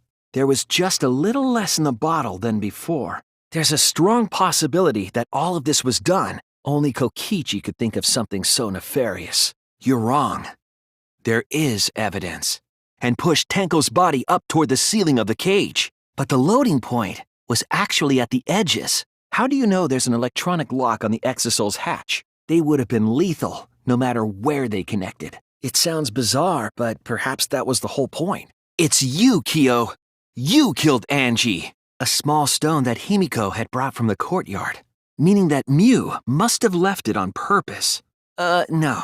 Angie was going to use it for the ritual. Mew's body showed severe trauma and signs of a struggle. In which case, it could only be Maki. Splitting us up was also part of Mew's plan. But that doesn't necessarily mean that he's the mastermind. Yeah, Kokichi isn't the mastermind, so he pulled out his remote in an attempt to control the Exosoul. Or should I say, help him defeat Monokuma. The fatal wound was a cut to the back of her neck from the katana. Let's focus on exactly what was written on that warning label. You were the one who told us about the warnings on the label. In other words, your eyes would be bloodshot.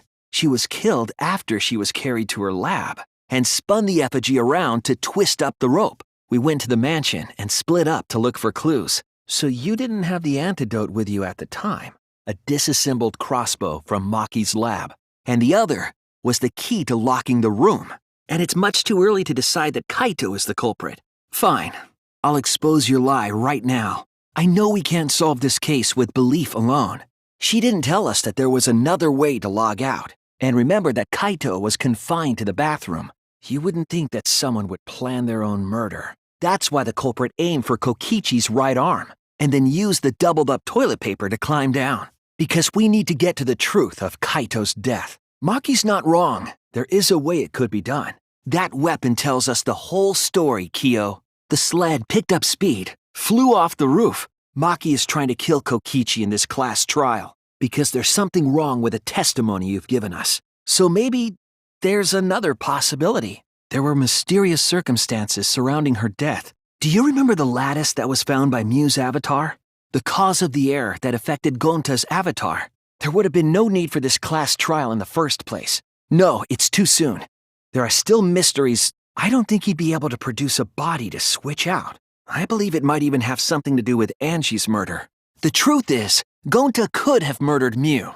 So the fact that we found an empty sleeve should getting in your way. Maki, what are you— It was the cell phone found by Mew's avatar. Then why are you hiding in there? Show yourself! Well then, that's strange, because— What is it, Kaito?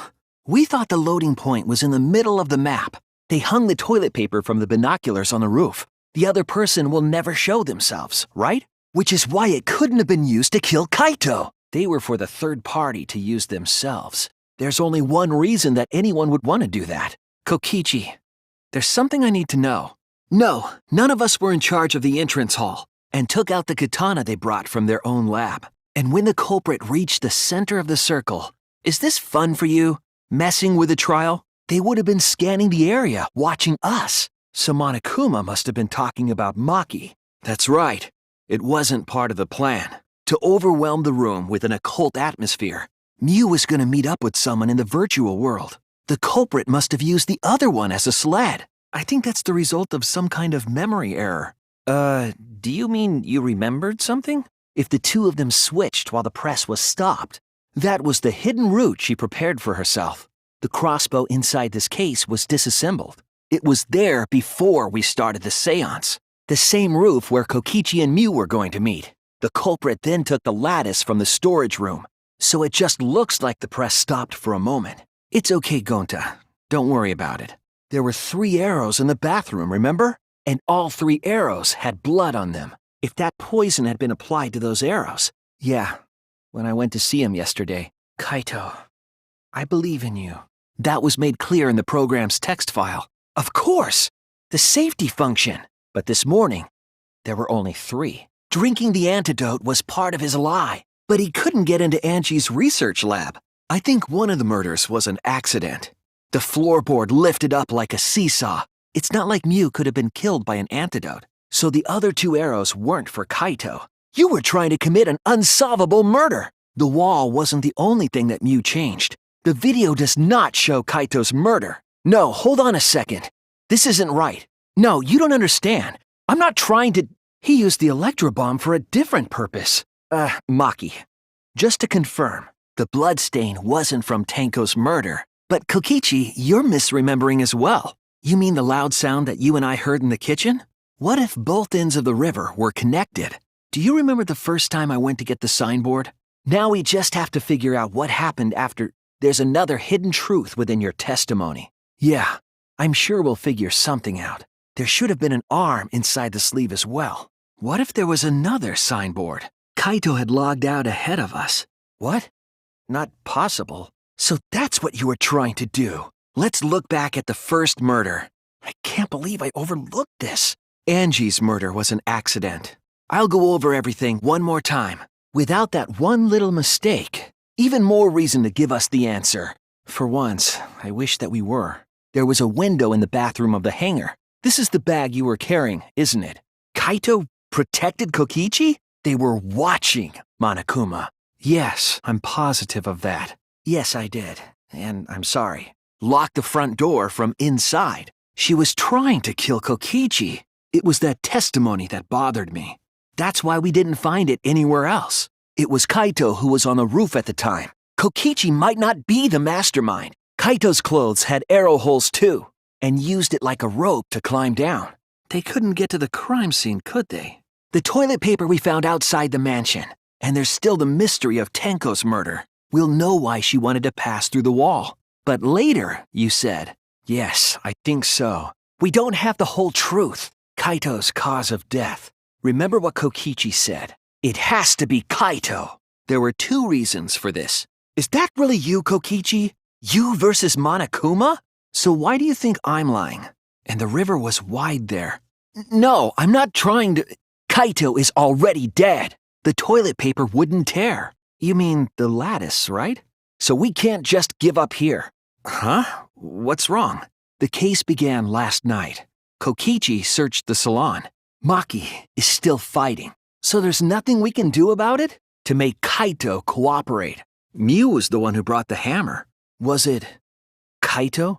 No, that's wrong. I know because I found one. But that's not where we found it. Tsumugi searched the dining room. We need to make sense of those first. It was outside the mansion. And placed it on Kokichi's seat. And discovered Tenko's body. Stop! Delusion? Gonta. Kaito! It's me, the victim. What do you mean? I understand. An exisal? This isn't over. Kaito. Are you positive? Kaito. Kaito? But in the video. But you weren't there. Kaito, please. But Kibo saw you. Well, wait just a minute. But... Remember what she told us? I searched the kitchen. Nothing to do with it. You're lying, Maki. What? Me? You added a motive? That's not how this goes. Must be Kaito. Kaito searched the roof when Angie walked in. No, we can't vote yet. This case isn't over. You're welcome. Yes, I'm positive. Why did you lie just now? What? Huh? What? Huh? Oh? What? Huh? Huh? Okay. Ahead. Maki. Himiko, what do you mean? You what? Damn it. This is it for me. Danganronpa V3. I reject that hope. Fiction has the power to change reality. I won't let you use our lives for entertainment. It's not pointless. We're gonna use our lives to change the world. Together, we're gonna end Danganronpa. This is our answer. This is our answer. This is our answer. This is our answer. This is our answer. Kokichi drank down all of the antidote while the culprit and Maki watched in horror. Maki must have been panicking, thinking the only antidote was now gone. She believed that the culprit was going to die from her own poisoned arrow, but it was all another one of Kokichi's lies. He had only pretended to drink the antidote. Maki tried desperately to break into the hangar, even slashing the control panel, but she couldn't get the shutter to open again. Defeated, she had no choice but to leave. After Maki had left, Kokichi took out another weapon, an electro bomb, capable of disabling communication devices for hours. Kokichi's plan was to use an electro bomb to knock out Monokuma's surveillance cameras. That was why he commissioned Miu to make the bombs in the first place. After detonating an electrobomb, Kokichi coerced the culprit into drinking the antidote. In exchange for the antidote, Kokichi asked the culprit to cooperate with his plan. Kokichi needed to work with the culprit to execute his final lie. Under normal circumstances, the culprit would never have agreed to such a plan, but because the culprit owed him for saving their life, they agreed to Kokichi's request. Request is a generous term. It was more like blackmail. In any case, the two were now working together as accomplices in an insane plan. That's wrong! That's not true! That's true, but I suppose so. This conversation is going nowhere. I'm not so sure about that. That's it! This is it! There! It's you! It has to be you! That's wrong! I agree! I'll reveal the truth! I heard it! This is our answer! I can't back down! I'll cut through your words! I see it! I see now! It connects! It ends here! This is the truth of the case! Oh no! Damn it! I was wrong! Is this really the end? We can't let it end here! Everyone, be careful! It's no use. All right. Hey! Wait! Right? Hey, Kaito, Ryoma, Gonta, Kokichi, Kyo, Kibo, Kirumi, Himiko, Maki, Tenko, Tsumugi, Angie, Mew. I've got this! I'll never forget this moment. I'll be able to believe in myself and be proud of being a detective. Yeah, that's right. That's true. You think so? Yes, that's it. Yeah. No, that's wrong. Really? I can't deny it. Well, then, because. Leave it to me. Ow! Huh? Well, that's, Thank you. Sorry. Huh? Why? What happened? You're right. Okay. Are you okay? Remember, is that all right? I knew it. But could it be, if I remember correctly, that's true? No. Thank you, Gonta. That might not be completely accurate. I thought you didn't care about how I felt. What do you mean? Kokichi! Kokichi, wait! What? Kokichi, stop right there! Huh? What? Neither do I. It's just, I get embarrassed saying things like that. My hand? Well, if it's just that, okay. Yeah. Huh? Maki. Stop! Hey! Angie! Hey, Angie, enough! Huh? That's true. Realize what? What? Of course not. There's no way I could do that. Huh? Wait a minute! I'm Shuichi Saihara. They call me the ultimate detective, but okay, that's... If we can determine who took the murder weapon from the kitchen, that would clear Kaede of suspicion. And where is the evidence that proves that? No, that's not possible. As we already discussed, there were signs of a struggle in that room. Kokichi, if you had information like that, why didn't you tell us sooner? Do you have evidence that proves that? Kaito. Yeah, I think that's for the best. Sounds like a close call. Okay, sure. It's all right. I won't run away. Ryoma, please don't run away either. Yeah, of course. If there's anything I can do, I'd be more than happy to. All right, I'm counting on that. I would never want you to face it alone, Rantaro. Yes, of course. What? Wait, what? Kirumi. Yes, of course. Thank you for expressing your feelings. Okay. Kaede? Sweetheart, something you have to tell me? Yeah, I know. Hey, I'm just fine, okay? Let's keep practicing for the party. Kibo! Then I'll change it. Kibo gave us this one chance. If Kibo is doing what the outside world is telling him, we just have to convince him. I know we can change the world. We owe it to Kibo to try. The impossible is possible. All you gotta do is make it so. You can even change the world. No, we will change the world. For ourselves and everyone who died. Even if we die, it's not the end. Our friends who died gave us their love. And we changed because of that. If we can inspire change in others, then that love will live on. That love will tear down the wall between fiction and reality, and it will live on forever. That's why I'm gonna change the world. As long as I have their love, I will change it. Even if this whole story is a lie, I will use that lie to change the world. Kibo, let me hear the voices of the outside world, and let them hear me. Just as I thought. You wanted Hope to win. We can't rule out suspects that way. We need to look at all the possibilities. More precisely, in Kaede, Makoto, and Hajime's, the three main characters' room. I believe Hajime is correct about the circumstances of Yasuhiro's murder. What we have to determine now is the murder weapon. There was no indication the body was punched. I don't believe fists were the murder weapon. A knife. I do remember seeing a knife in the kitchen. That could be it. It's not because I'm a detective. I'm still in training. It's not that I want to die. We fought so hard to survive. Of course we don't want to die. But it's not just about us. Everyone who died in the killing games felt the same way. They were all desperate to live. They wanted to survive. For themselves. And for someone else. That desire isn't fictional to us. That pain isn't fictional to us. To us, the killing game is real tragedy. That's why we have to stop it. We won't let this happen ever again. Then we have to change it. Then it's decided. We all abstain from voting. We reject hope and despair. We refuse to bow to the demands of the outside world. That's right. This class trial is over. Now, start voting time. I'm abandoning this game. I won't play your game anymore, Monokuma. Now start the vote. Fine, be bored.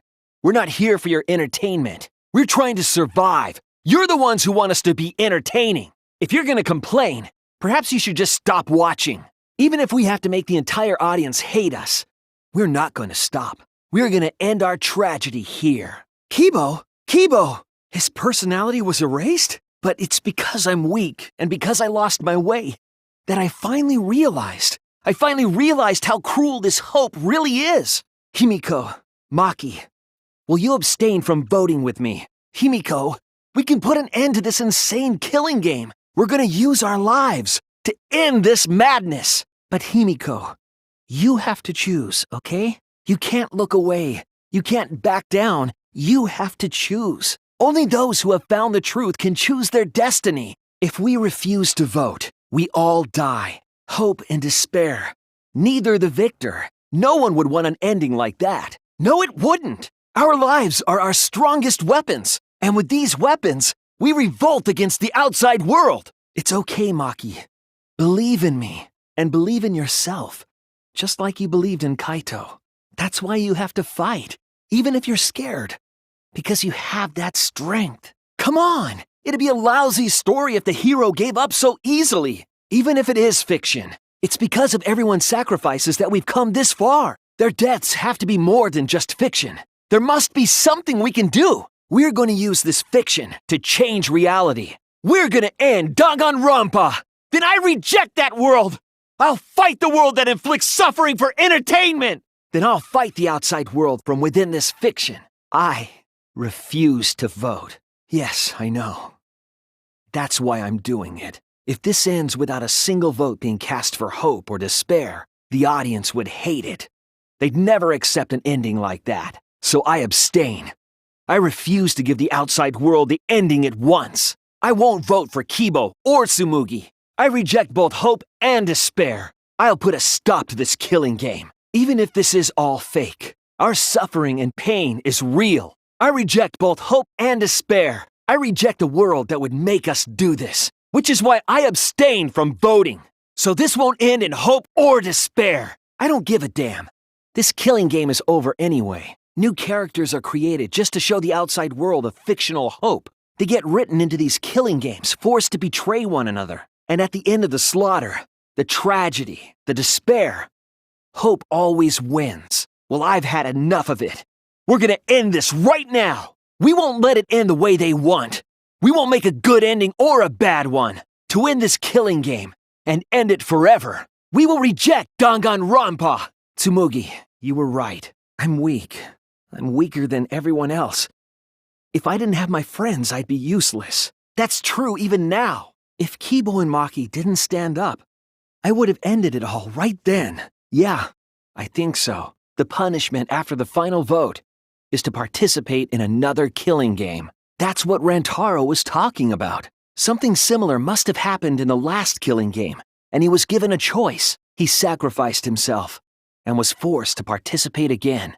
All this means is, if we choose hope here, the killing game won't end. Tsumugi will still be the mastermind, Kibo will still represent the viewers, and Maki will be the new ultimate survivor. The killing game will begin again. Don't you see? If hope wins, the killing won't stop. It's because hope wins that the killing never stops. It's what the people want. They want hope to win. They want the happy ending.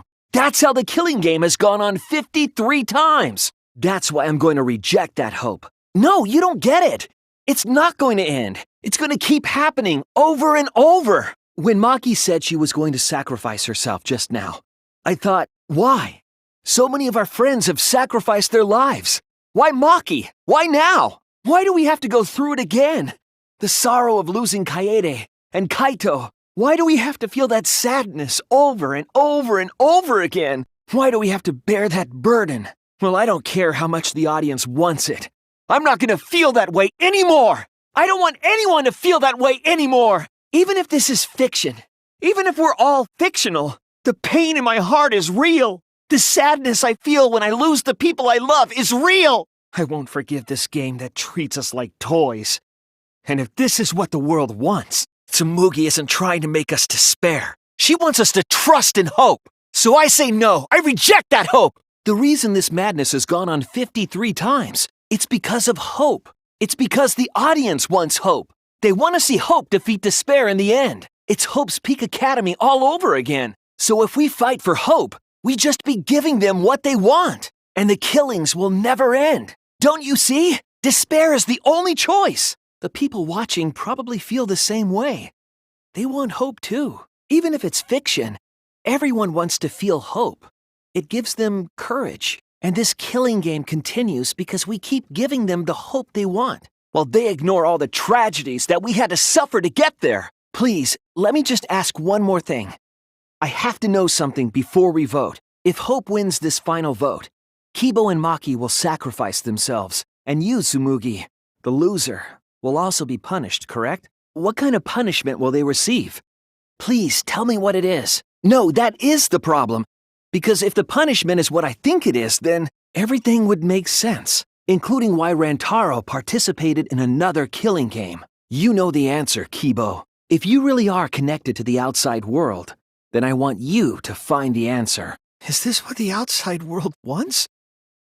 Is this what they want from us? So what are we supposed to do? What are we supposed to do?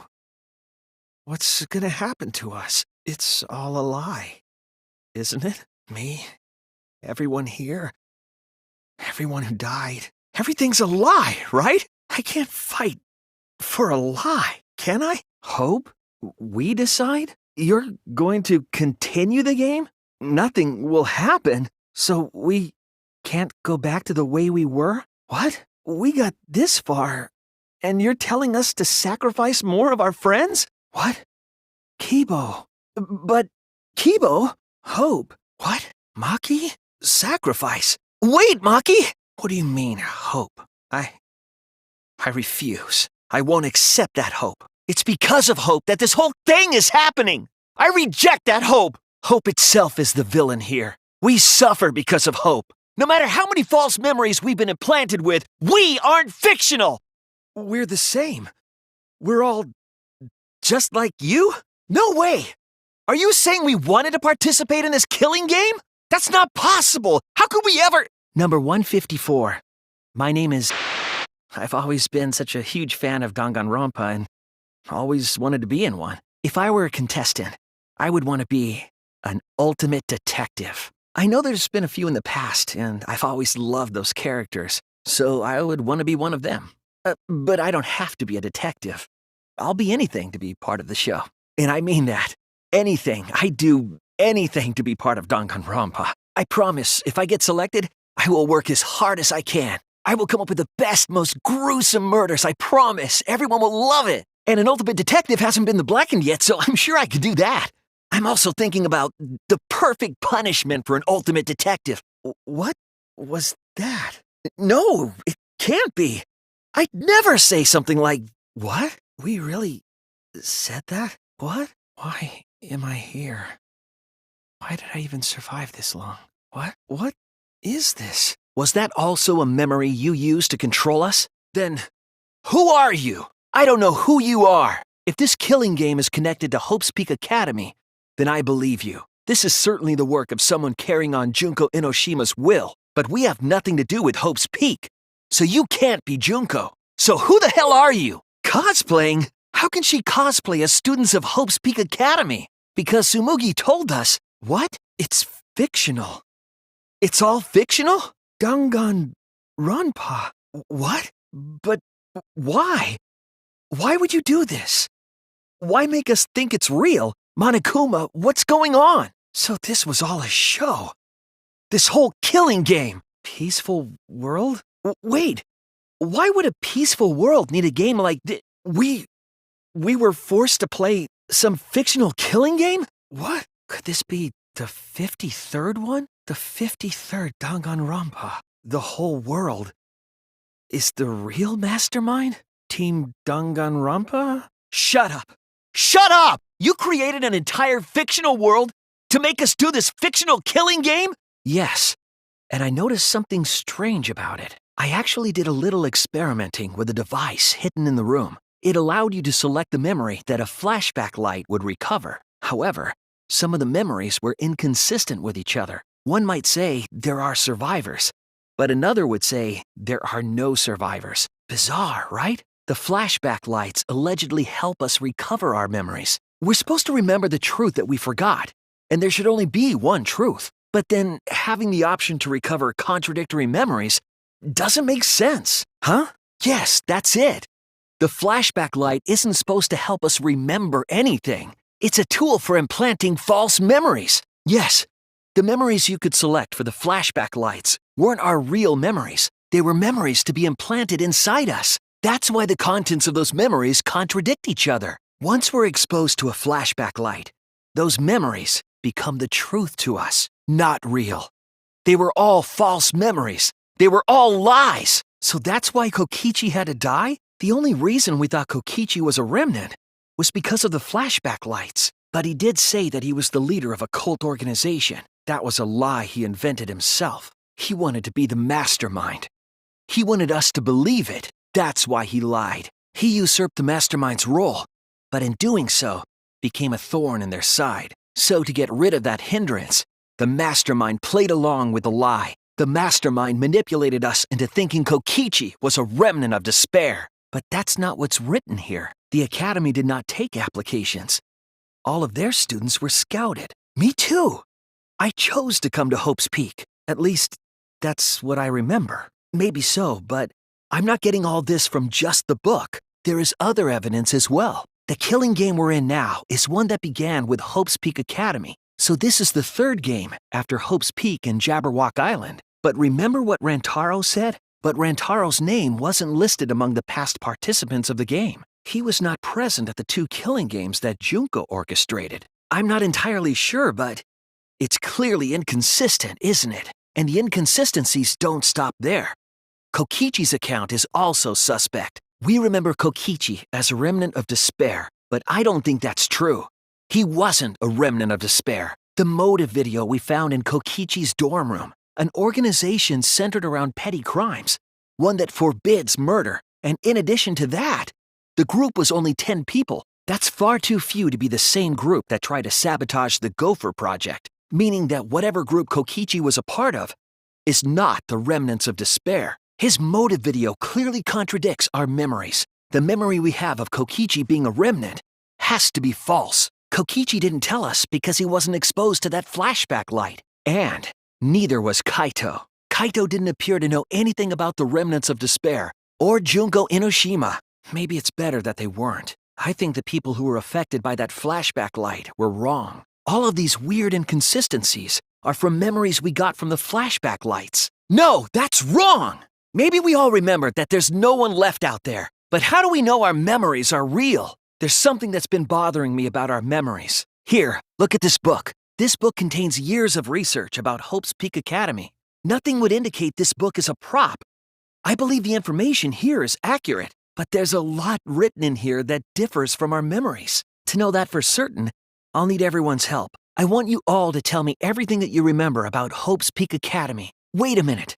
Something doesn't add up here. Yes, everything we just said is just like we remember it, but it doesn't match what's written in the history of Hope's Peak Academy. One high school girl started the tragedy, the ultimate despair. Junko Enoshima. At least that's what I remember. But that's not what this book says. Ultimate despair doesn't just refer to Junko Enoshima. It refers to a group and the movement that came after. To put it simply, there's more to ultimate despair than Junko Enoshima. And that's not all. There are other discrepancies I'd like to point out. It wasn't the ultimate despair that trapped the 78th class in Hope's Peak Academy. It was the class themselves. They shut themselves in. It has to do with the Hope's Peak Academy shelter project. During the tragedy, the 78th class trapped themselves inside Hope's Peak Academy for protection. What you've been saying isn't consistent. First you said it was just coincidence. Let's just move on. I want to talk about one more thing from our memories. It's about the rebuilt Hope's Peak Academy that we were attending. We remember Hope's Peak Academy taking applications from talented students. They probably believed no one would ever get into that room. But we did. Their crime complete. The mastermind went back through the hidden passageway. The passageway led from the hidden room all the way to the girls' bathroom on the first floor. While the mastermind was pretending to use the girls' bathroom, they were actually using the hidden passageway. That's how they moved around without being noticed. Anyone could have used the hidden passageway. Not just the people in the dining hall, but looking at the survivors. Only you could possibly be the mastermind. If I'm wrong, please, refute me. Please tell us you aren't the mastermind. Tsumugi Shirogane, the ultimate cosplayer. That's the truth of this case, of the killing game itself. Well, Tsumugi, please just say something. If you don't defend yourself... What? Are you serious? You're the mastermind behind this? No, that's not possible. Junko Enoshima is dead. No need, Kibo, because this class trial is over. You killed Kaede, and Monokuma covered it up with a false narrative. The class trials are rigged, and this whole game is illegitimate. So, is that all you have to say? Huh? No, you're lying. If this isn't being shown to anyone, why care so much about rules? You're the one who keeps talking about making the game interesting. For whom? You're what? It all happened the way we determined in the first trial. Except at the end, I ran out of the room, and Kaede rolled the shot put ball into the air vent. At the same time, Rantaro was lured by the flash of the hidden camera Kaede said. He unwittingly stepped right into the path of the shot. The shot rolled down the path Kaede made, and then fell right onto Rantaro's head, killing him instantly. Or so we thought. It turns out that was just what the mastermind wanted us to believe. In reality, Kaede's murder plan happened quite differently. The shot put ball that Kaede rolled didn't actually hit Rantaro. He must have been surprised seeing a shot put ball drop out of nowhere like that, but his fate was sealed. The mastermind saw that Kaede's plan failed and stepped in to finish the job. The mastermind jumped out of the hidden room and attacked Rantaro from behind, and in their hand, the real murder weapon, their own shot put ball. Rantaro wasn't killed by Kaede's shot, but by the masterminds. The mastermind picked up Kaede's shot and left their shot put ball at the scene. They also looted the survivor perk monopad from Rantaro's body. Those things in hand, they retreated back into the hidden room. I remember seeing the bookcase closing just as Kaede and I got there. The mastermind had probably just finished their crime. And so, the real truth was perfectly hidden from us. We went to the class trial and reached the truth that Kaede was the culprit. But that truth had been twisted by the mastermind. After the murder, the mastermind left the stolen monopad on the table in the hidden room and threw Kaede's shot put ball into the trash can. A little careless of them to not get rid of all the evidence. Am I right, Tsumugi? I don't want to believe it either. That one of our friends, the survivors, could do this. That's why I'm begging, Tsumugi. I'm begging you to refute me. I might be wrong. I I was wrong before. About Kaede. That's why I need everyone's help. I don't care if my detective work is wrong. I want to hear your argument. Reaching the truth together is what cooperation means to me. The mastermind of this killing game and the culprit who killed Rantaro is you, Tsumugi. There are no other possibilities. You don't have anything to say? This is a class trial. Although we were forced into these class trials by the mastermind, that's how we survived. It was the only way. It was the only way we could survive. So please, Tsumugi, refute the evidence. Say something. Your life depends on it. Please. What? With this new evidence. Let's look back at Rantaro's murder. The night of the incident, Kaede and I were in the first-floor classroom. We were waiting for the mastermind to trigger the trap we set in the library. Around that time, there were 4 people in the dining hall, including the mastermind. The mastermind was probably irritated that no murders had yet occurred. After the motive was given, they knew that Kaede was planning something, but the mastermind wanted some insurance. They would take action if necessary. The mastermind excused themselves from the dining hall and went to the bathroom, and from there to the hidden room in the library that only the mastermind could enter. And there they waited. With less than an hour before the time limit expired, Rantaro moved the library's bookcase, which set off the receiver I was holding. Yes, I believe that's the case. The culprit entered the hidden room from the girls' bathroom on the first floor, and with the help of Mother Kuma, watched the situation in the library unfold. As soon as they saw that Kaede's plan failed, they waited for the camera interval and leaped out of the hidden room, shot-put ball in hand. The hidden door could open from the inside, so there was no need to use the card reader. In any case, the culprit attacked Rantaro with a shot-put ball, left it in the library, picked up the shot that Kaede had used, and returned to the hidden room. Yes, then they left the monopad and the shot in the hidden room, headed into the passageway, and returned to the girls' bathroom. But you said that you went to that bathroom during Rantaro's murder. How can you possibly refute that fact? Did you see one of them in the girls' bathroom? If one of them had gone into that bathroom, you would have seen each other, right? But you never mentioned that. What? Monokuma and the mastermind are the bad guys here. You don't want to die? Do you know how many of my friends were sacrificed? Before being destroyed, Mother Kuma told us something. That individual is, of course, the mastermind. Tsumugi was the only one who didn't say give birth. Everyone else said give birth. Tsumugi specifically used a different phrase. You didn't say give birth. You said make. You knew how to get Mother Kuma to create a spare, didn't you? That's why you specifically said make. If you had said give birth, Mother Kuma would have made a spare. And during the investigation, I found a classroom that makes flashback lights. I'll explain the details later.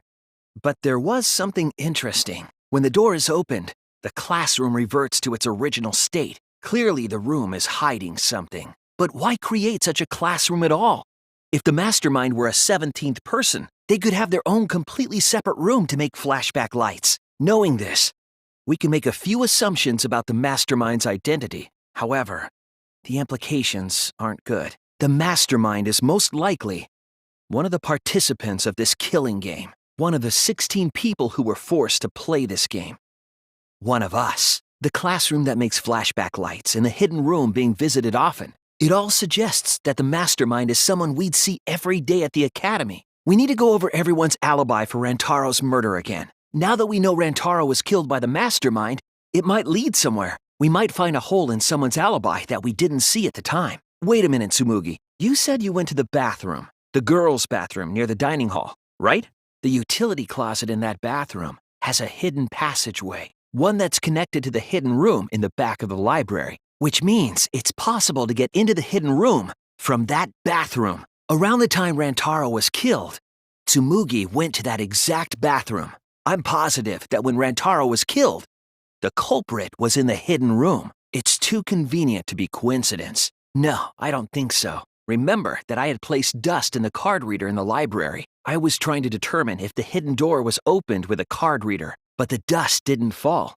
That means nobody used that card reader. They took Kaede's shot-put ball and stowed it in the hidden room. To put it simply, Kaede didn't kill Rantaro.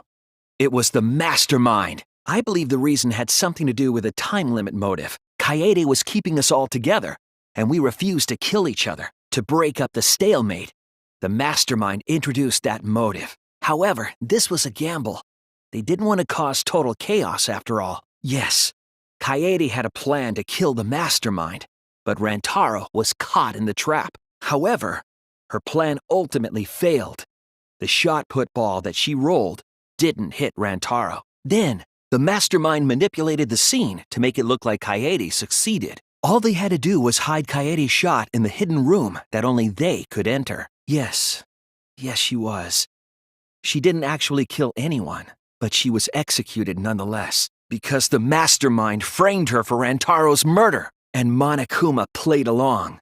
He let us believe the mastermind's lie. We were all fooled, including Kaede. We thought she was the culprit until the very end. And you want to tell us this game is fair? That there are rules? That's all bullshit! This game makes no sense at all. I won't forgive them. I'll never forgive them for breaking the rules and killing Kaede. So cruel. I'll never forgive them. And I will avenge Kaede. I swear on her kindness and her love and her grave that I will avenge her. No, Monokuma. I will end this. I will reveal the identity of the mastermind and end the killing game. No, the mastermind can't be a 17th person. That contradicts what Mother Kuma said. It implies that the mastermind wasn't in the hidden room the whole time. They must have been coming and going between the room and the academy, right? Would someone who has to stay completely hidden really risk that? If you're so strict about following the rules, does that mean that someone is watching? If that's the case, no, that's not the truth. I'm certain of that. It's a lie that you made up. That's right. Kaede wasn't the one who killed Rantaro.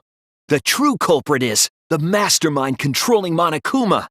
They're the one who killed Rantaro. The most important fact we discovered during the investigation is this. The shot put ball that Rantaro was killed with was different than the one Kaede had. I found a shot put ball in the trash can in the hidden room, but it was not the murder weapon.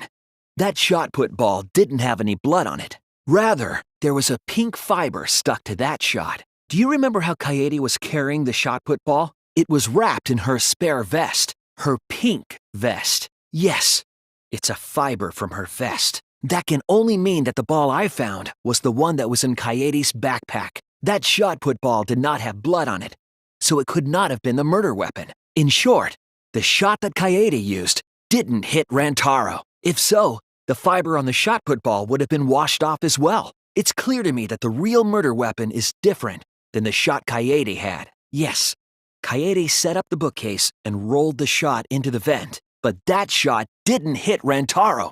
Her plan failed. The mastermind took it from the library. Only they could get in that room after all. Rantaro was killed by the mastermind, who made it look like Kaede was the culprit. That required a bit of trickery on the mastermind's part. They prepared their own shot to kill Rantaro and switched it with Kaede's shot. No, Rantaro was not the only one in the library at the time the murder occurred. This survivor perk monopad is proof of that. The monopad was given exclusively to Rantaro as his survivor perk, correct? But when we searched Rantaro's body, he didn't have it on his person. He only had his student handbook monopad, which means that someone took this monopad from Rantaro after the murder. What?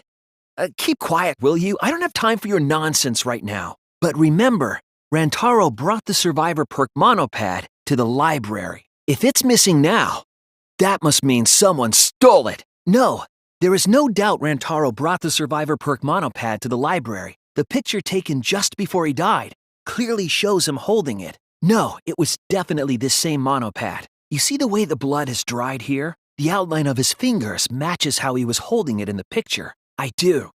That's why the monopad Rantaro is holding in this picture has to be the same monopad we have now. The one who took that monopad is the mastermind. I'm sure of it. The survivor perk monopad was found in the library's hidden room, and only the mastermind would have been able to enter that room, correct? The mastermind saw what was happening in the library. They had surveillance cameras. Yes, via Mother Kuma. That's an important point. If Mother Kuma receives the camera feeds, the mastermind could ask it anything. They would know about the situation in the library and the hidden room. The mastermind was probably terrified by the idea of us picking up Rantaro's perk. I don't know about that. You look calm now, but at the time, you must have been pretty desperate. The monopad clearly stated that there was a mastermind in the academy. If we knew then that a mastermind was behind everything, we would have worked together. But you couldn't let that happen. You needed us to go after each other. The reason he went to the library before he was killed, and why he knew about the hidden door, that's what I thought at the time. But it appears that assumption was false. There was an actual reason Rantaro knew about the door. Rantaro was given this monopad as a kind of survivor perk. It has a map of the entire academy, including areas that had not yet been unlocked. Of course, that includes the hidden room. The monopad also contained a video Rantaro recorded for himself. The message was what inspired him to go to the library to investigate the hidden room. That's right. Rantaro must have come to the same conclusion that Kaede and I did. I assume because he didn't trust us. The killing game had just started after all. What he said in his video message certainly didn't help either. He told himself to only share this information with people he could trust. It was probably confusing to him too. That's why he didn't consult us. He didn't know if he could trust that video, or trust us, or even trust himself. He must have been so lost. But with the time limit approaching, he decided to take a chance. The only people who knew about the hidden door at that time were Rantaro and I. I had Kaede with me, and I thought I could trust her. So I told her about the hidden room. That was the difference between me and Rantaro, I suppose. I had Kaede. No, it's not pointless. Now that we know this new information, if we look back at Rantaro's case, we can find a new truth that we missed at the time. Yes. He threatened me, told me that if I didn't do what he said, he'd kill us all. He wanted me to lie about what I saw, so that the trial would be more interesting. But I can't do it anymore. I can't keep lying like this. I have to tell the truth. Kokichi isn't dead. He's alive. I'm so sorry, Kibo, but it's true. Everyone, please, don't vote for Kaito. There's no doubt about it. Kokichi is in that exisal. He's the culprit. I'm not wrong. We can't vote for Kaito. Huh? Kaito, no! All right, I'll give you an answer. The reason I called for this trial is I wish to retry a past case. The first one, the murder of Rantaro Amami. I've found new evidence relevant to the case. In light of that evidence, I demand a retrial. What if our vote was wrong? To test the validity of our vote, we're going to retry the entire case. If Monokuma was wrong, the validity of these trials would be in question. The entire killing game wouldn't make sense anymore. You shouldn't have a problem with this if you have nothing to hide, Monokuma. There are several. But before we go any further, I want to discuss Rantaro's talent. He was the ultimate survivor. Rantaro became the ultimate survivor after surviving a past killing game. After his memory was wiped, he participated in the killing game once again. I'm not sure yet, but after I learned that Rantaro was the ultimate survivor, I deduced his objective. The press got lower and lower, and just as the culprit disappeared from view, Kokichi pressed the force stop button and the camera's pause button simultaneously. The two then switched places and also switched roles. The culprit and the victim. The would-be victim became our culprit and started up the press and camera. Kokichi had saved the culprit's life because his trick required their cooperation. He wanted to win the killing game, even if it meant dying himself. And so, Kokichi was crushed by the press, and the whole thing was caught on video. The culprit's left sleeve was dangling from the press, making us think he was the victim. Now alone, the culprit collected the video camera and tore the hydraulic press's power cord so that it could never be raised again. This would make it impossible for us to determine the identity of the crushed body. But there was another reason the victim was killed in this way. It obfuscated the cause of death, making the case that much more difficult to solve. This was all part of Kokichi's plan to create a murder not even Monokuma could figure out. With the press disabled, the culprit returned to the bathroom to flush Kokichi's clothes. Finally, they climbed inside of an exisal to hide and waited with bated breath. And here they are now in this trial, pretending to be Kokichi. They're trying to deceive Monokuma in order to defeat the true mastermind. And that's it. That's Kokichi's unidentified culprit trick. The culprit is in that exisal. It's you, isn't it? Kaito Momota. The ultimate astronaut. I'm right, aren't I? That's you in there, isn't it, Kaito? Can I just say something? I'd like to have one last conversation before we vote. You see, before we vote, there's something I have to say. I just need you all to listen. All right, let's pin this down. Who is inside that exisal? Kokichi, I'm sorry. I just can't lie for you anymore. I'm so sorry, everyone. I've deceived you all. The truth is, after we found the crushed body, I saw Kokichi. There was a lot to prepare, and not a lot of time. They had to work fast. If Kokichi died from the Strychnine poison, the whole plan would be ruined. After fabricating the scene in the bathroom, the culprit dragged Kokichi to the hydraulic press. This is how the swipe pattern bloodstain from the bathroom to the press was created. Kokichi, with the support of the culprit, stood in front of the press's control panel. The two of them were finally ready to execute the insane lie. While Kokichi was setting up the video camera near the hydraulic press's control panel, the culprit laid face up inside the press, draping their coat over their shoulders. Then, Kokichi activated the press and the camera's record button at the same time. The hydraulic press came down slowly, all caught on tape for us to see. Normally, the safety function would have triggered, but the electrobomb had disabled it.